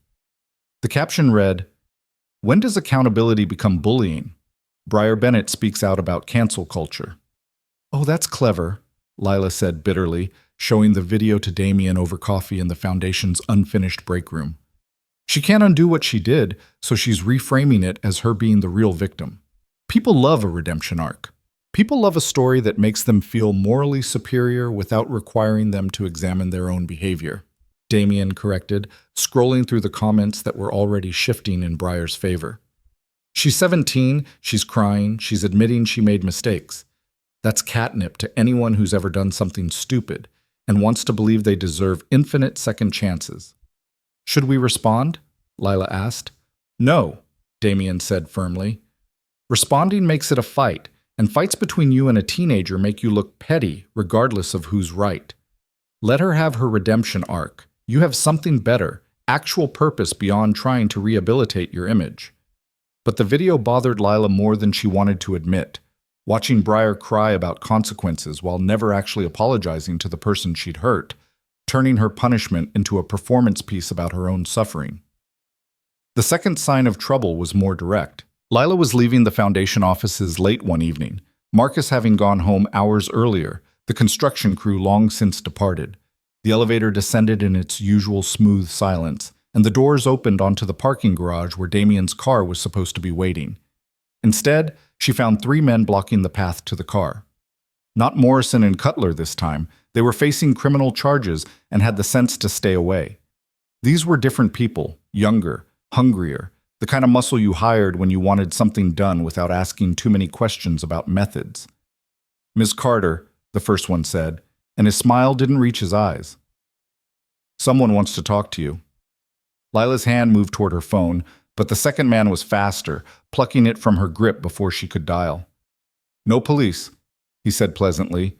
"No lawyers, no dangerous friends in expensive suits, just a conversation." They weren't asking. The car they pushed her toward was parked in the shadows. Expensive, but not flashy. The kind of vehicle that wouldn't draw attention.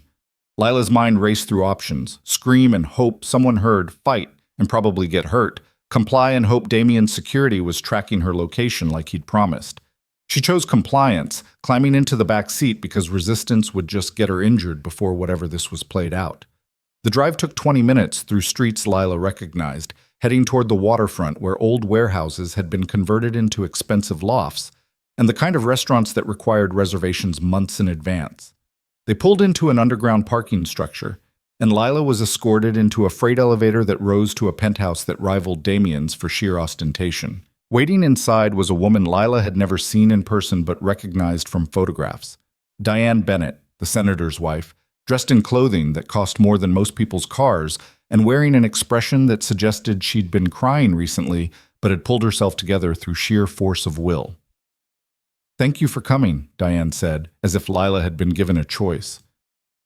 "I didn't know I had an option," Lila replied, keeping her voice steady despite her racing heart. "You don't," Diane agreed, "but I appreciate you not making this more difficult than it needs to be. Sit, please. I'm not going to hurt you. I just need you to understand something."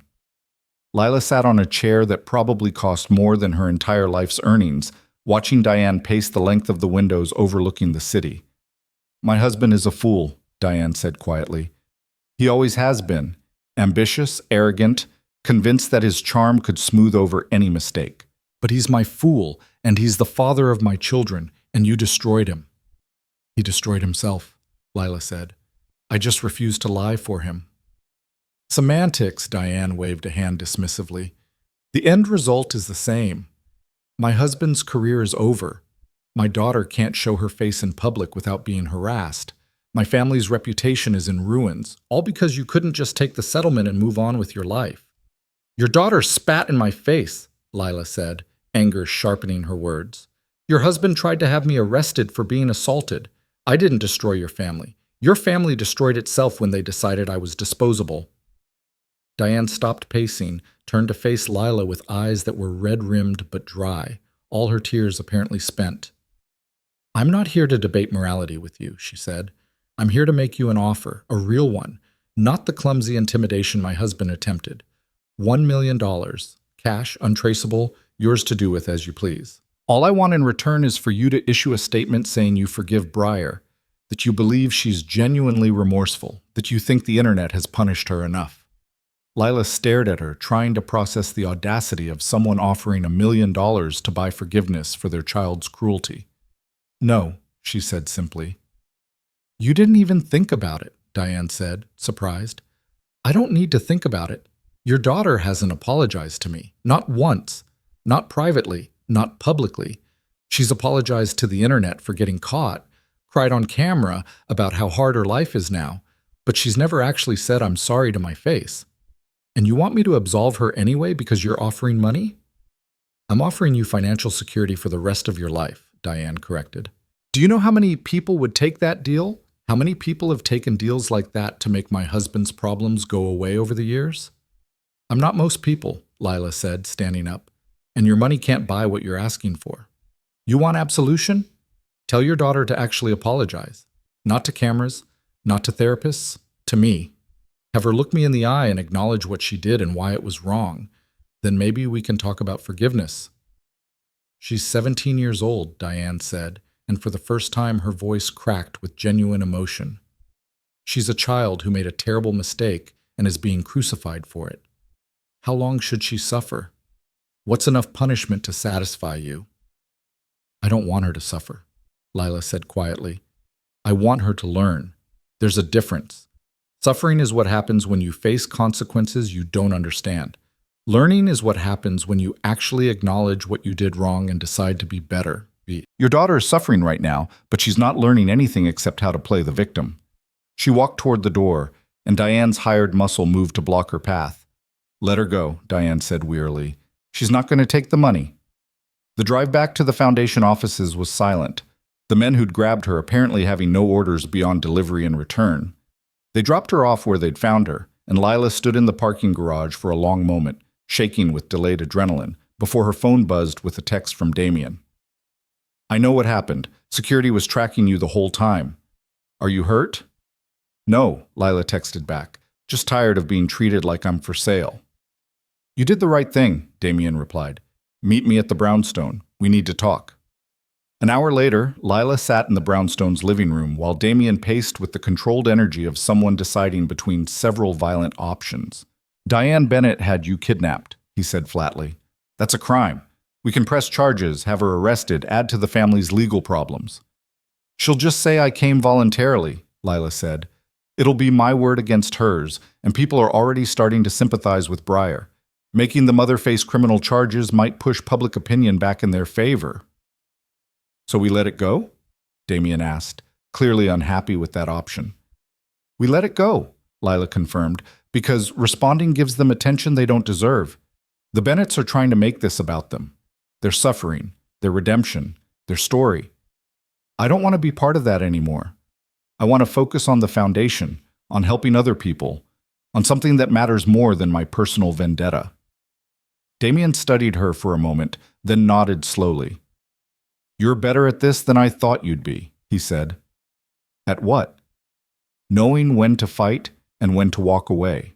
That's a skill most people never learn.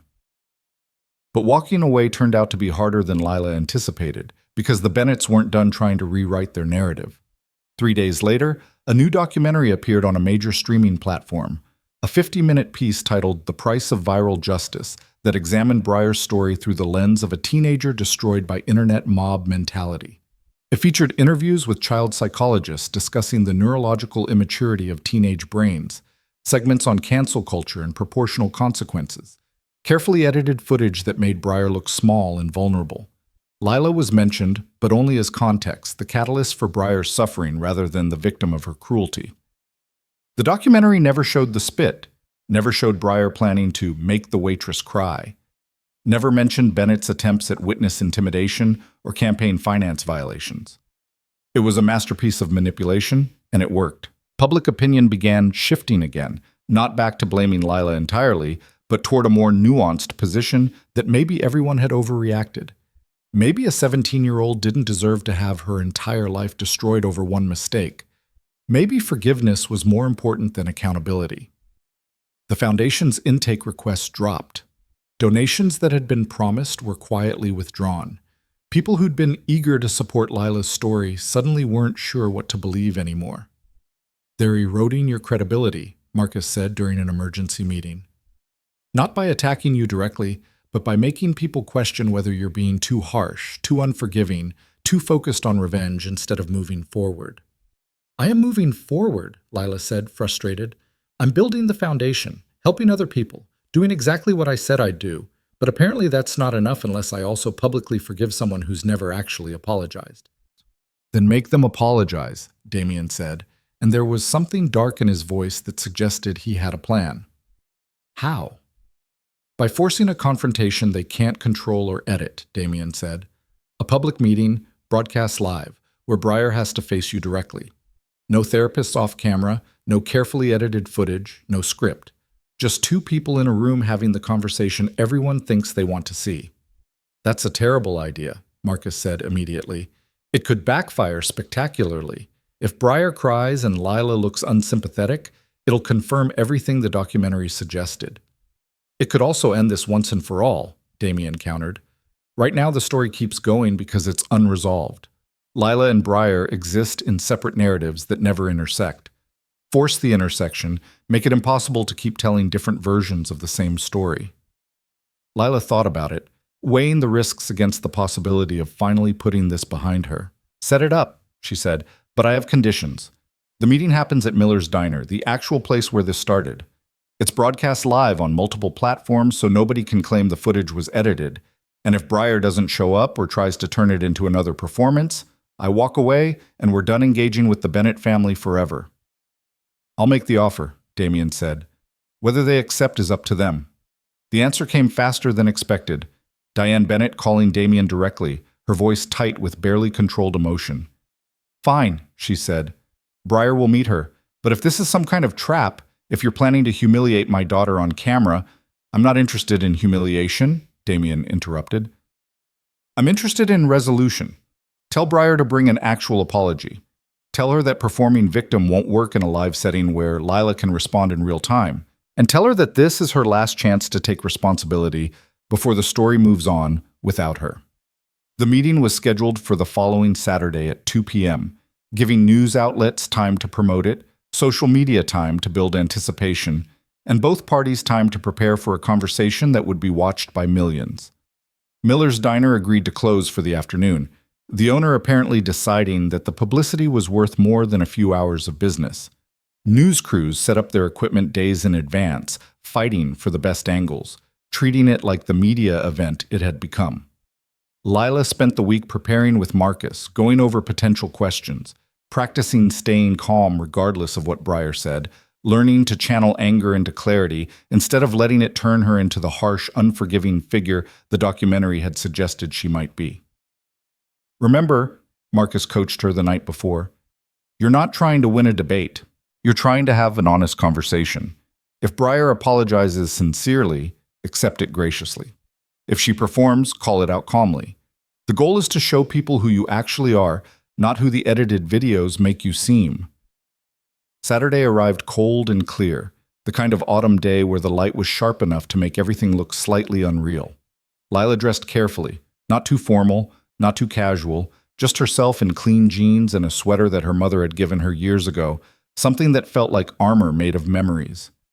Damien drove her to the diner, his presence quiet and solid beside her. You don't have to do this, he said as they pulled up to see the crowd of reporters and cameras. You could walk away right now and no one could blame you. I know, Lila said, but I'm tired of walking away. I'm tired of letting other people control the narrative about my own life. This ends today, one way or another. They walked into the diner together, and the cameras caught every step, every expression, turning Lila's arrival into a moment that would be analyzed and discussed for days afterward.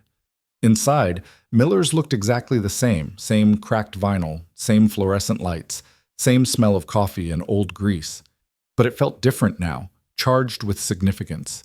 This ordinary place transformed into a stage where truth and performance would collide. Breyer was already there, sitting in the same booth where she'd sat before, flanked by her mother and a woman Lila didn't recognize who was probably a publicist or crisis manager. She looked smaller than Lila remembered, younger, dressed in clothing that was expensive but understated, clearly chosen to avoid looking too privileged. When their eyes met, Breyer flinched. Lila walked to the booth and slid in across from her, while Damien took a position near the door and the cameras started broadcasting live to an audience that would peak at over 3 million concurrent viewers. For a long moment, neither of them spoke. Then Breyer said, her voice barely above a whisper, "I'm sorry." "Tell me what you're sorry for," Lila said quietly. Breyer looked at her mother, who nodded encouragingly, then back at Lila. "I'm sorry for spitting on you, for calling you names, for treating you like you didn't matter because I was having a bad day and you were there." "Why did you do it?" Lila asked. "I don't know," Breyer said, and tears started sliding down her face. "I was angry about something stupid, a fight with my boyfriend, I think. And you said no to me, and no one ever says no to me, and I wanted to hurt someone who couldn't hurt me back." It was the first time Breyer had admitted anything close to the truth, and Lila could see the cost of it in the girl's face. "Did you know your friends were recording?" Lila pressed. "Yes," Breyer whispered. "I knew. I thought it would be funny. I thought people would see it and think I was brave for standing up to a rude waitress. I didn't think about you as a real person with a real life. I didn't think about anything except getting revenge for being told no." The diner was absolutely silent, except for the buzz of the lights and the quiet whir of cameras. "I'm sorry," Breyer said again, and this time she looked directly at Lila when she said it. "I'm sorry for what I did to you. I'm sorry for what my dad did trying to cover it up. I'm sorry that you lost your job and got death threats and had your whole life turned upside down because I was a spoiled brat who thought other people's pain was entertainment. I know saying sorry doesn't fix it. I know it doesn't undo the damage. But I mean it. I'm actually really sorry." Lila studied the girl across from her, 17 years old, crying makeup down her face, finally saying the words Lila had needed to hear for weeks. "Thank you," Lila said quietly. "Thank you for apologizing, for admitting what you did and why. That matters." "Do you forgive me?" Breyer asked, her voice breaking. Lila took a breath, knowing that millions of people were waiting for her answer, that this moment would define how the story ended. "I don't know yet," she said honestly. "Forgiveness isn't something you give because someone apologizes. It's something that happens when you stop carrying the anger, when the hurt doesn't have power over you anymore. I'm not there yet. Maybe I will be someday. But right now, what I can give you is acknowledgement that you apologized, that it sounded real, and that I hope you learn from this enough to never treat another person the way you treated me. It wasn't the clean ending people wanted. No dramatic forgiveness, no tearful embrace, no perfect resolution. Just two people having an imperfect conversation about a terrible thing that had happened between them. But it was honest, and honesty was something that had been missing from this story for too long. Briar nodded, wiping her eyes, and stood up to leave. "Wait," Lila said, and Briar froze. "If you mean what you said about being sorry, prove it. Donate to organizations that help service workers, speak out against the kind of behavior you engaged in, use your privilege to make things better instead of worse. Turn this into something that matters instead of just another story about a rich girl who got away with being cruel." "I will," Briar said. "I promise I will." She left then, her mother guiding her out through a different door to avoid the cameras, and Lila sat alone in the booth where it had all started, feeling something uncurl in her chest that might have been the beginning of letting go. The cameras kept rolling, capturing Lila's face as she processed what had just happened, and then Damien was there, sliding into the booth across from her. "How do you feel?" he asked. "Tired," Lila said, "but lighter somehow. Like I can finally stop fighting and start building." "Good," Damien said, "because there's one more thing that needs handling before this is really over." "What?" "Your ex-boyfriend is outside," Damien said, his voice going cold. "And he's telling anyone who'll listen that you owe him money for rent he covered while you were together, that you're a gold digger who used him, that all of this is just you looking for attention and a payday." Lila's stomach dropped. She hadn't thought about Marcus, her ex-Marcus, not lawyer Marcus, in weeks. Hadn't considered that he might see her newfound prominence as an opportunity to insert himself back into her life. "Let me handle it," Damien said, and there was something in his voice that suggested his handling would be permanent and possibly violent. "No," Lila said, standing up. "I'll handle it. This is my story, my life. I don't need you to fight all my battles." She walked outside to find Marcus Walsh, 6 feet of entitled mediocrity, who'd spent their entire relationship making her feel small, holding court with reporters like he was someone who mattered. "There she is," he said when he saw her, his smile smug. "The woman who owes me $3,000 and thinks she's too good to pay her debts now that she's famous." "I don't owe you anything," Lila said calmly, aware that cameras were recording every word. "We split rent equally when we lived together. I have receipts." "You're lying because you see an opportunity to get money and attention and you think I'll pay you to go away." "We had an agreement.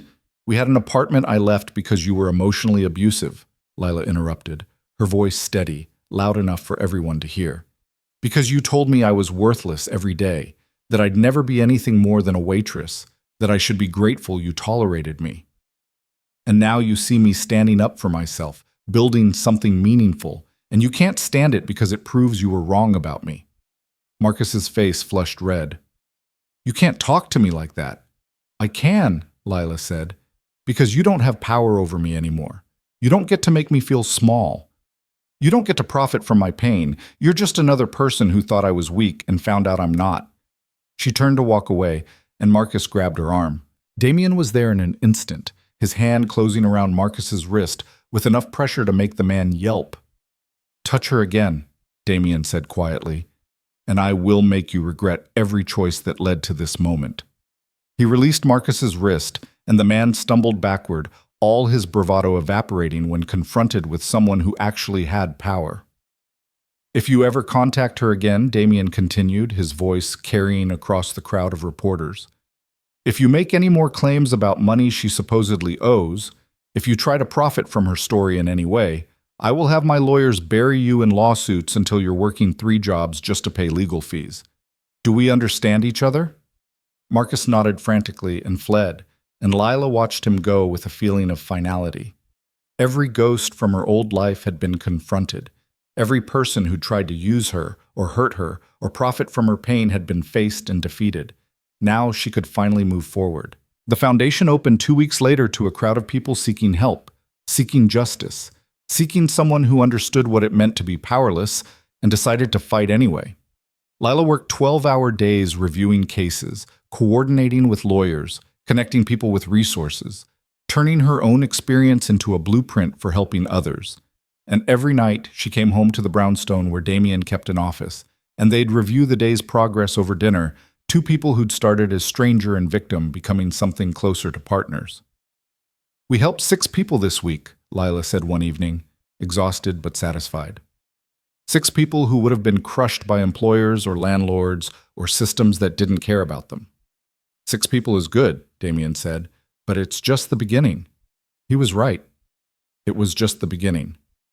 But it was her beginning, built from the ashes of humiliation and fear, proof that sometimes the people who get spat on spit back. 3 months after the foundation opened its doors, Lila stood in her office reviewing a case file when Marcus appeared in the doorway with an expression that immediately set off alarm bells. "We have a problem," he said, closing the door behind him. "Senator Bennett is filing a lawsuit, civil suit claiming defamation, emotional distress, and loss of income. He's saying that the evidence we released was manipulated, that the resignation was coerced, and that his reputation has been irreparably damaged by false allegations." Lila felt her stomach drop. "He signed a settlement. He agreed to drop everything." "He agreed to drop criminal charges against you," Marcus corrected. "This is different.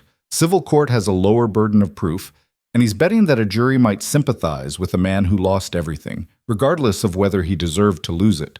More importantly, defending against this will cost hundreds of thousands in legal fees and tie up the foundation's resources for months, maybe years." "So it's revenge," Lila said flatly. "He can't win, but he can bleed us dry trying to defend ourselves." "Exactly," Marcus confirmed. "And there's more. Morrison and Cutler cut a deal with prosecutors, testifying against Bennett in exchange for reduced sentences. But their testimony requires you to appear as a witness, which means months of depositions, court appearances, reliving everything that happened while Bennett's lawyers try to discredit you on the stand." Lila sank into her chair, feeling the weight of it settle on her shoulders. She'd thought this was over. She'd thought confronting Breyer, watching Bennett resign, building the foundation meant she could finally move forward. But apparently some fights didn't end. They just transformed into new battles that wore you down through attrition. "What do we do?" she asked. "We fight it," Marcus said. "Same as before. Document everything, build an airtight defense. Make it so expensive for him to pursue this that he eventually gives up. Or," Damien's voice came from the doorway, "we end it permanently." He walked into the office carrying a folder that looked deceptively thin for something that apparently held the power to finish this once and for all. "Senator Bennett has been busy since his resignation," Damien said, opening the folder to reveal photographs, bank statements, and what looked like surveillance footage. "He's been meeting with people who specialize in making problems disappear. Not metaphorically, literally. The kind of people who deal in accidents and unfortunate incidents." Lila's blood ran cold. "You think he's trying to have me killed?" "I think he's exploring options," Damien said carefully. "He met with a man named Viktor Kozlov 3 times in the past month. Kozlov runs an organization that provides various services to people with money and problems. One of those services is making witnesses unavailable for testimony." He slid a photograph across the desk showing Bennett shaking hands with a man who looked like he'd been carved from granite and malice. "How do you know this?" Lila asked.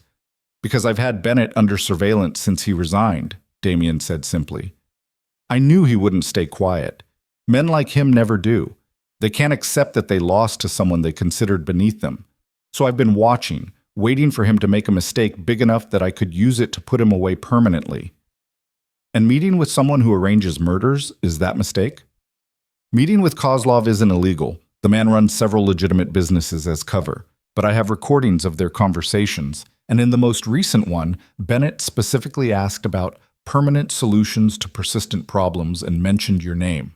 That's conspiracy to commit murder, and it's enough to have him arrested."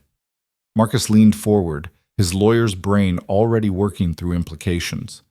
"If we turn this over to the police now, Bennett gets arrested, but his lawyers will argue it was hypothetical conversation, that he never actually hired Kozlov, that this is entrapment or illegal surveillance. They might make it stick. Which is why we're not turning it over to the police yet, Damien said. We're going to let Bennett take one more step, make one more mistake that removes all doubt about his intentions. And then we're going to end this in a way that ensures he never threatens anyone again. What step? Lila asked, though part of her wasn't sure she wanted to know. Kozlov is going to offer Bennett a deal, Damien explained. A concrete plan to eliminate you, complete with price, timeline, and method. If Bennett agrees, when Bennett agrees, because men like him always double down when cornered, we'll have him on tape conspiring to commit first-degree murder. No ambiguity, no room for legal maneuvering, just a clear, prosecutable crime that will put him in prison for the rest of his life. You want to use me as bait, Lila said. I want to give Bennett enough rope to hang himself, Damien corrected. You won't be in any actual danger. Kozlov works for me, has for years. Every meeting, every conversation, every detail of this supposed plot will be controlled. Bennett will think he's hiring a hitman, but he'll actually be confessing to conspiracy on camera with audio so clear even his expensive lawyers won't be able to explain it away. Lila looked between Damien and Marcus, these two men who'd become her protectors, her advisors, her partners in fighting back against a system that had tried to crush her. How long will it take? She asked. 2 weeks, Damien said. Maybe less if Bennett is as desperate as I think he is. And if something goes wrong, if this Kozlov actually is dangerous or Bennett figures out it's a setup? Then I handle it, Damien said. And there was something in his voice that reminded Lila exactly who he was, what he was capable of when protecting things he valued. But nothing will go wrong. I've been planning this scenario since the day Bennett tried to have you kidnapped from your apartment. Every contingency is covered. Lila took a deep breath, feeling the weight of the decision settle onto her shoulders. She could refuse, could tell Damien to turn over what he had now, and let the justice system handle it. But the justice system had already failed her once, had been ready to let Bennett destroy her until Damien intervened with resources and power that operated outside legal channels. Do it, she said. Set the trap. Let's finish this. The next week passed in a strange state of suspended tension. Lila went through the motions of running the foundation, helping people with their cases, attending meetings and interviews, all while knowing that somewhere across the city, a corrupt former senator was conspiring to have her murdered. Damien kept her updated through brief, encrypted messages. Bennett had taken the bait, had met with Kozlov twice more, each meeting captured on video and audio with the kind of clarity that would make prosecutors weep with joy. The plan was being discussed in detail, how it would look like a robbery gone wrong, when and where it would happen, how much it would cost. $50,000 to kill someone who'd embarrassed him. That's what Lila's life was worth to Richard Bennett. He's going to make the payment tomorrow, Damien told her over dinner at the brownstone on the 13th day. Wire transfer to an offshore account. Final confirmation that he wants this done. Once that transfer goes through, we have everything we need. Then what? Lila asked. Then the FBI raids his house at dawn and arrests him for conspiracy to commit murder, along with all the financial crimes we've documented. His lawyers won't be able to bail him out of this one. He'll spend the rest of his life in federal prison, which is exactly what he deserves. Lila should have felt triumph at the thought, but instead she just felt tired, tired of fighting, tired of looking over her shoulder, tired of her life being defined by one terrible moment in a diner and everything that had spiraled from it. I want to be there, she said suddenly. When he's arrested, I want to see his face when he realizes he lost. That's not a good idea, Marcus interjected.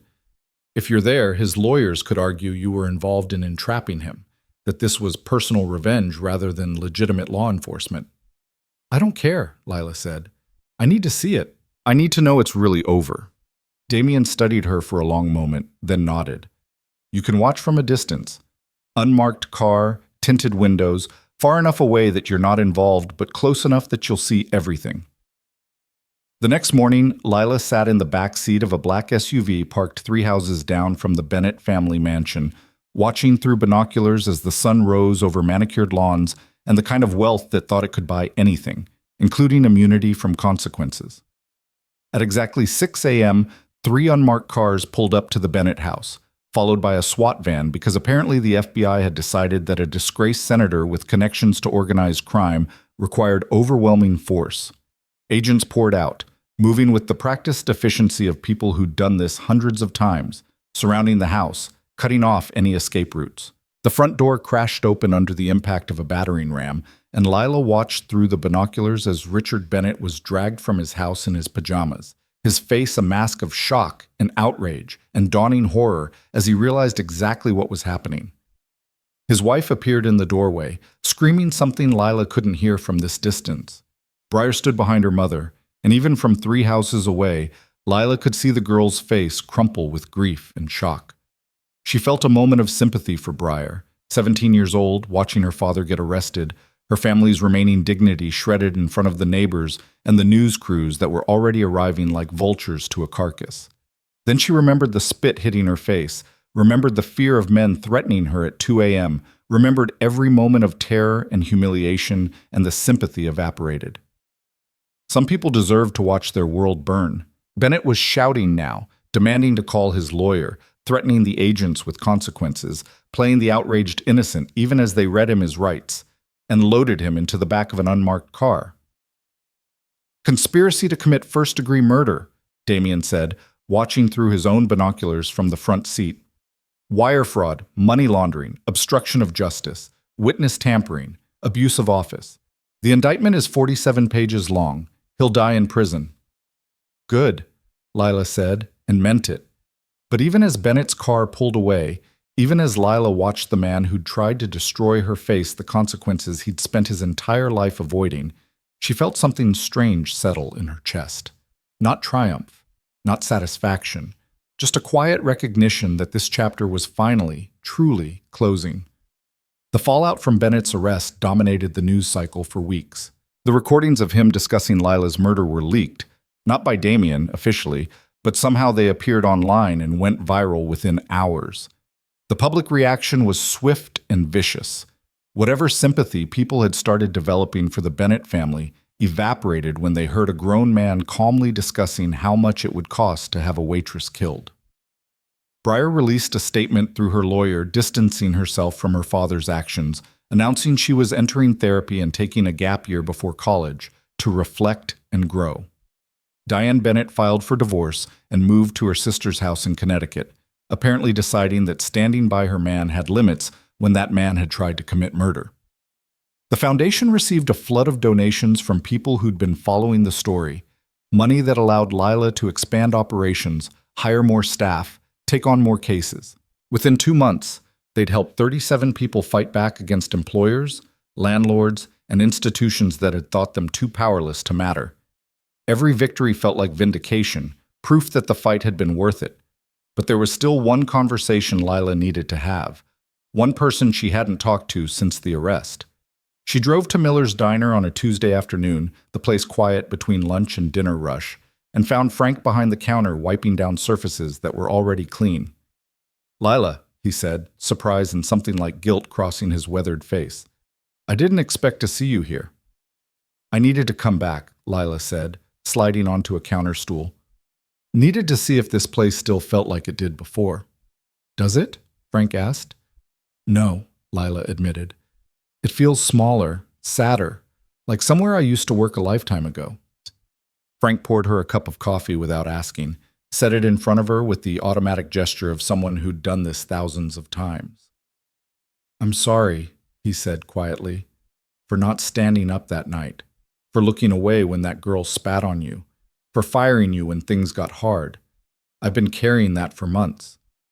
"I know," Lila said. "I could tell from how you couldn't look at me during the live broadcast." "I was a coward," Frank said flatly. "I chose safety over doing the right thing, and I've had to live with watching you fight battles I should have helped with." "You weren't the only one who looked away," Lila said. "Everyone in here did. That's how power works. It makes people too scared to intervene." "Is that forgiveness?" Frank asked hopefully. "It's understanding," Lila corrected.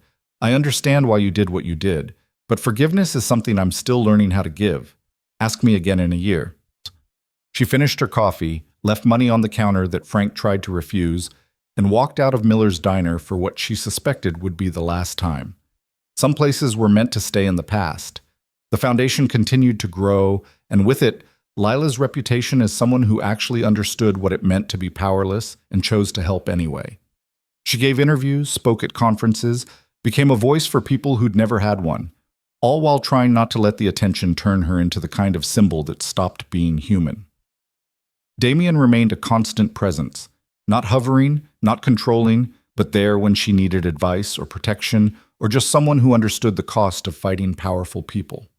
Their relationship evolved in ways neither of them discussed explicitly, professional partnership blurring into something deeper, late-night strategy sessions becoming dinner dates that weren't officially dates but felt like them anyway. 6 months after Bennett's arrest, Lila received an envelope delivered by courier to the Foundation's offices. Inside was a letter written in careful handwriting that she recognized from depositions and court documents. It was from Briar Bennett. "Dear Lila, I know you probably don't want to hear from me, and I wouldn't blame you if you threw this away without reading it. But my therapist says I need to take accountability without expecting anything in return, so here it is. I've spent the last 6 months in intensive therapy dealing with the fact that I'm the person who set all of this in motion. Not my dad, me. I made the choice to be cruel. I made the choice to spit on you. I made the choice to record it and laugh about it. Everything that happened after was consequences of that first choice, and I have to own that. I'm not writing to ask for forgiveness. I'm writing because I want you to know that your strength changed me. Watching you refuse to be broken, refuse to apologize for being the victim, refuse to let powerful people rewrite reality. It showed me what actual courage looks like. Not the performative kind I grew up thinking was real, but the kind that costs you everything and you do it anyway because it matters. I've started volunteering at a domestic violence shelter. I'm working with women who've been abused by people with power, helping them navigate the systems that are supposed to protect them, but usually don't. It's hard work, and I'm not very good at it yet, but I'm learning. And every day, I think about what you said, about turning this into something that matters instead of just another story about a rich girl who got away with being cruel. I'm trying. I know that doesn't fix what I did. I know it doesn't erase the harm, but I wanted you to know that your fight didn't just save you, it changed me too. I hope you're well. I hope the Foundation is helping people the way you helped yourself. And I hope someday you can think about what happened without it hurting. Sincerely, Briar. Leela read the letter 3 times, looking for performance, for manipulation, for any sign that this was another play for sympathy, but it read like something genuine, written by a person who was actually trying to be better instead of just trying to appear better. She filed it away without responding, because some gestures didn't require acknowledgement, and growth didn't require an audience. 2 weeks later, Marcus appeared in her office with news that made everything else fade into background noise. Bennett took a plea deal, he said. 25 years, no possibility of parole. He'll be 73 when he gets out, if he lives that long. It's over, Lila. Completely. Finally over. Lila sat very still, processing the information, waiting for the surge of triumph or relief or satisfaction. Instead, she just felt quiet, peaceful. Like a weight she'd been carrying for so long she'd forgotten it was there had finally been lifted. Good, she said simply. That evening, she met Damien at the brownstone for what had become their ritual: dinner, discussion of the day's cases, the comfortable silence of 2 people who'd fought a war together and survived it. Bennett's sentencing is final, Lila said as they ate Thai food from containers on the living room coffee table. 25 years. I heard, Damien said. How do you feel? Free, Lila said, and realized it was true.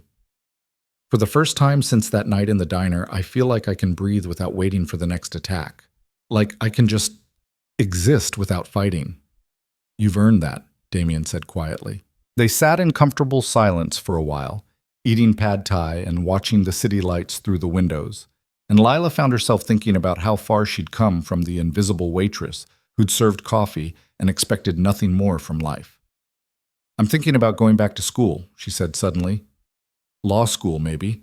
So I can actually represent the people who come to the Foundation instead of just connecting them with lawyers. You'd be good at that, Damien said. You understand both sides, what it's like to need help and what it takes to actually provide it. It would take years, Lila said. Night school while running the Foundation, studying cases, learning to think like a lawyer instead of like a victim. You stopped thinking like a victim the moment you refused to sign that false confession, Damien said. Everything since then has just been proving it. Lila smiled, feeling something warm settle in her chest. What about you? What's next for the man who saved a waitress and accidentally started a movement? I'm thinking about going legitimate, Damien said, and from the way he said it, Lila could tell he'd been considering this for a while. The foundation is proof that my resources can do actual good instead of just accumulating more resources. Maybe it's time to shift focus, use what I've built for something that matters, instead of just maintaining power for power's sake. That's a big change, Lila said carefully. I've made bigger changes, Damien replied. I used to be someone who looked away from injustice because it wasn't my problem. Then I watched a girl get spat on in a diner and realized that looking away wasn't neutral.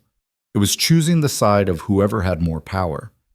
Everything since then has been trying to be someone who stands up instead of someone who turns away. He looked at her with an expression that was open, vulnerable in a way Lila had rarely seen. You changed me too, he said quietly. Just like you changed Briar, just like you've changed everyone who's followed your story.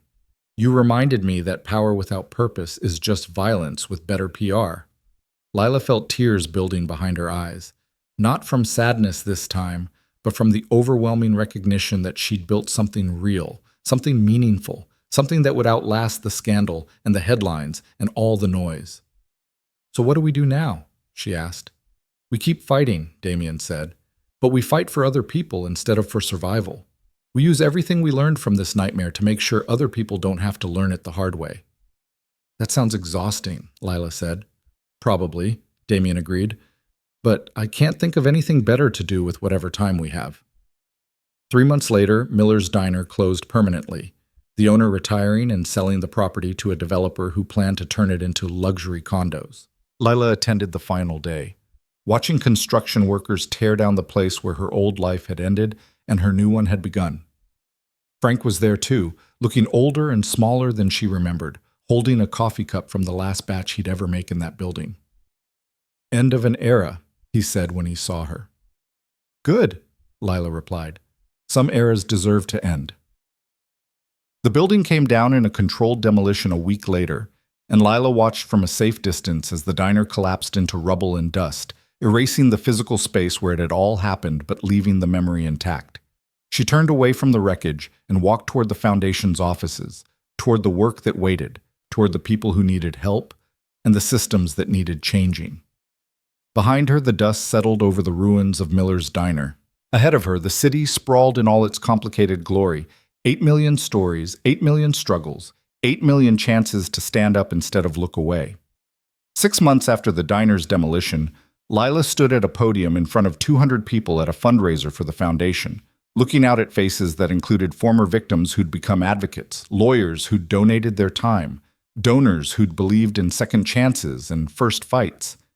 Damien sat in the front row, watching her with an expression that had evolved from protector to partner to something deeper that they still hadn't put words to because some things were better felt than defined.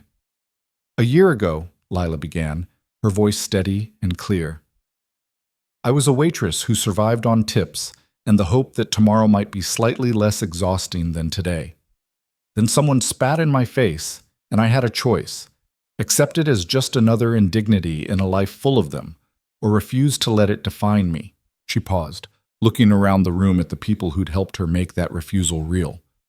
I chose refusal, and that choice led me here, to this foundation, to this community of people who believe that power should protect instead of exploit, that truth matters even when it's inconvenient, that nobody deserves to be treated as disposable. The applause was warm, genuine, the kind that came from people who'd seen the receipts and knew the cost. This year, we helped 83 people fight back against employers, landlords, institutions, and systems that thought they were too small to matter. We won 61 of those cases. The other 22 are still fighting, and we're still fighting with them. More applause, and Lila felt her throat tighten with emotion. Next year we'll help more. The year after that, even more. Because this foundation isn't about me. It's about every person who's ever been spat on, literally or metaphorically, and told to just take it. We're building something that says you don't have to take it. You can fight back. And when you do, you won't be alone. She stepped away from the podium to standing applause, and Damien met her at the edge of the stage with a look that said everything words couldn't. "You did good," he said quietly. "We did good," Lila corrected, and took his hand in a gesture that felt like coming home. The fundraiser continued around them, people sharing stories, making connections, building the networks that turned individual fights into movements. Lila moved through the crowd, listening to stories that echoed her own, offering advice that came from hard-won experience, being the person she'd needed when this all started. Late that night, back at the brownstone that had evolved from safe house to home, Lila stood at the window looking out at the city where it had all happened. "Do you ever wonder what your life would have been like if Briar had just ordered a Coke that night?" Damien asked, appearing beside her with 2 glasses of wine. "Sometimes," Lila admitted.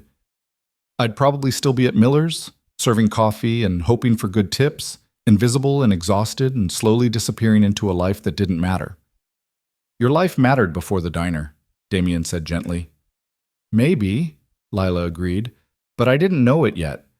I thought mattering was something that happened to other people, people with degrees and money and the kind of confidence that comes from never being told they're worthless." She took a sip of wine, letting the expensive vintage remind her how far she'd come. "The spit didn't make my life matter, but it made me realize it did. And once you realize your life matters, once you really believe it in your bones, letting people treat you like it doesn't becomes impossible." "Is that what you'll tell people?" Damien asked. "When they ask how you did it? How you fought back and won?" "I'll tell them the truth," Lila said, "that I got lucky, that I had help from someone with resources when most people don't, that the system only worked because we had evidence it couldn't ignore and money to force people to look at it, that justice isn't guaranteed just because you're right. Sometimes it requires power pushing back against power."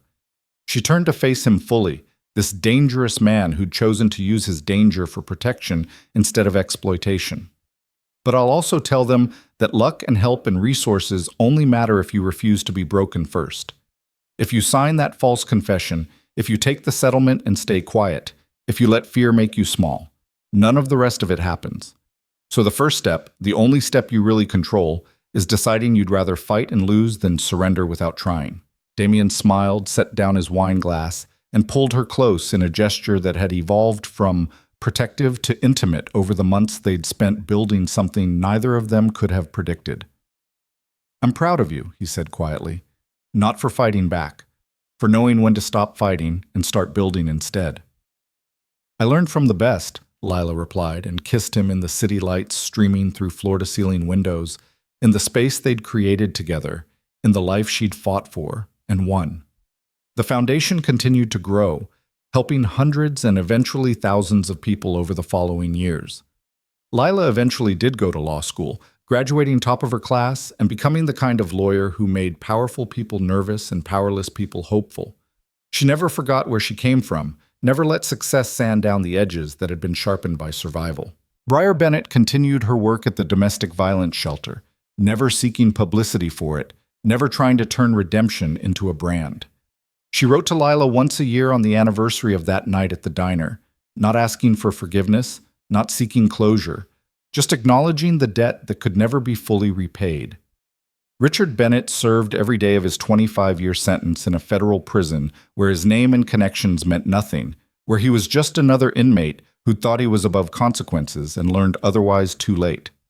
Miller's Diner became luxury condos that sold for obscene amounts of money to people who never knew what had happened on that ground, who walked across the space where Lila Carter had been spat on and humiliated without any idea they were standing on the birthplace of something significant. But the people who mattered remembered. The foundation kept records, oral histories from everyone they helped, creating an archive of resistance against systems designed to crush the vulnerable.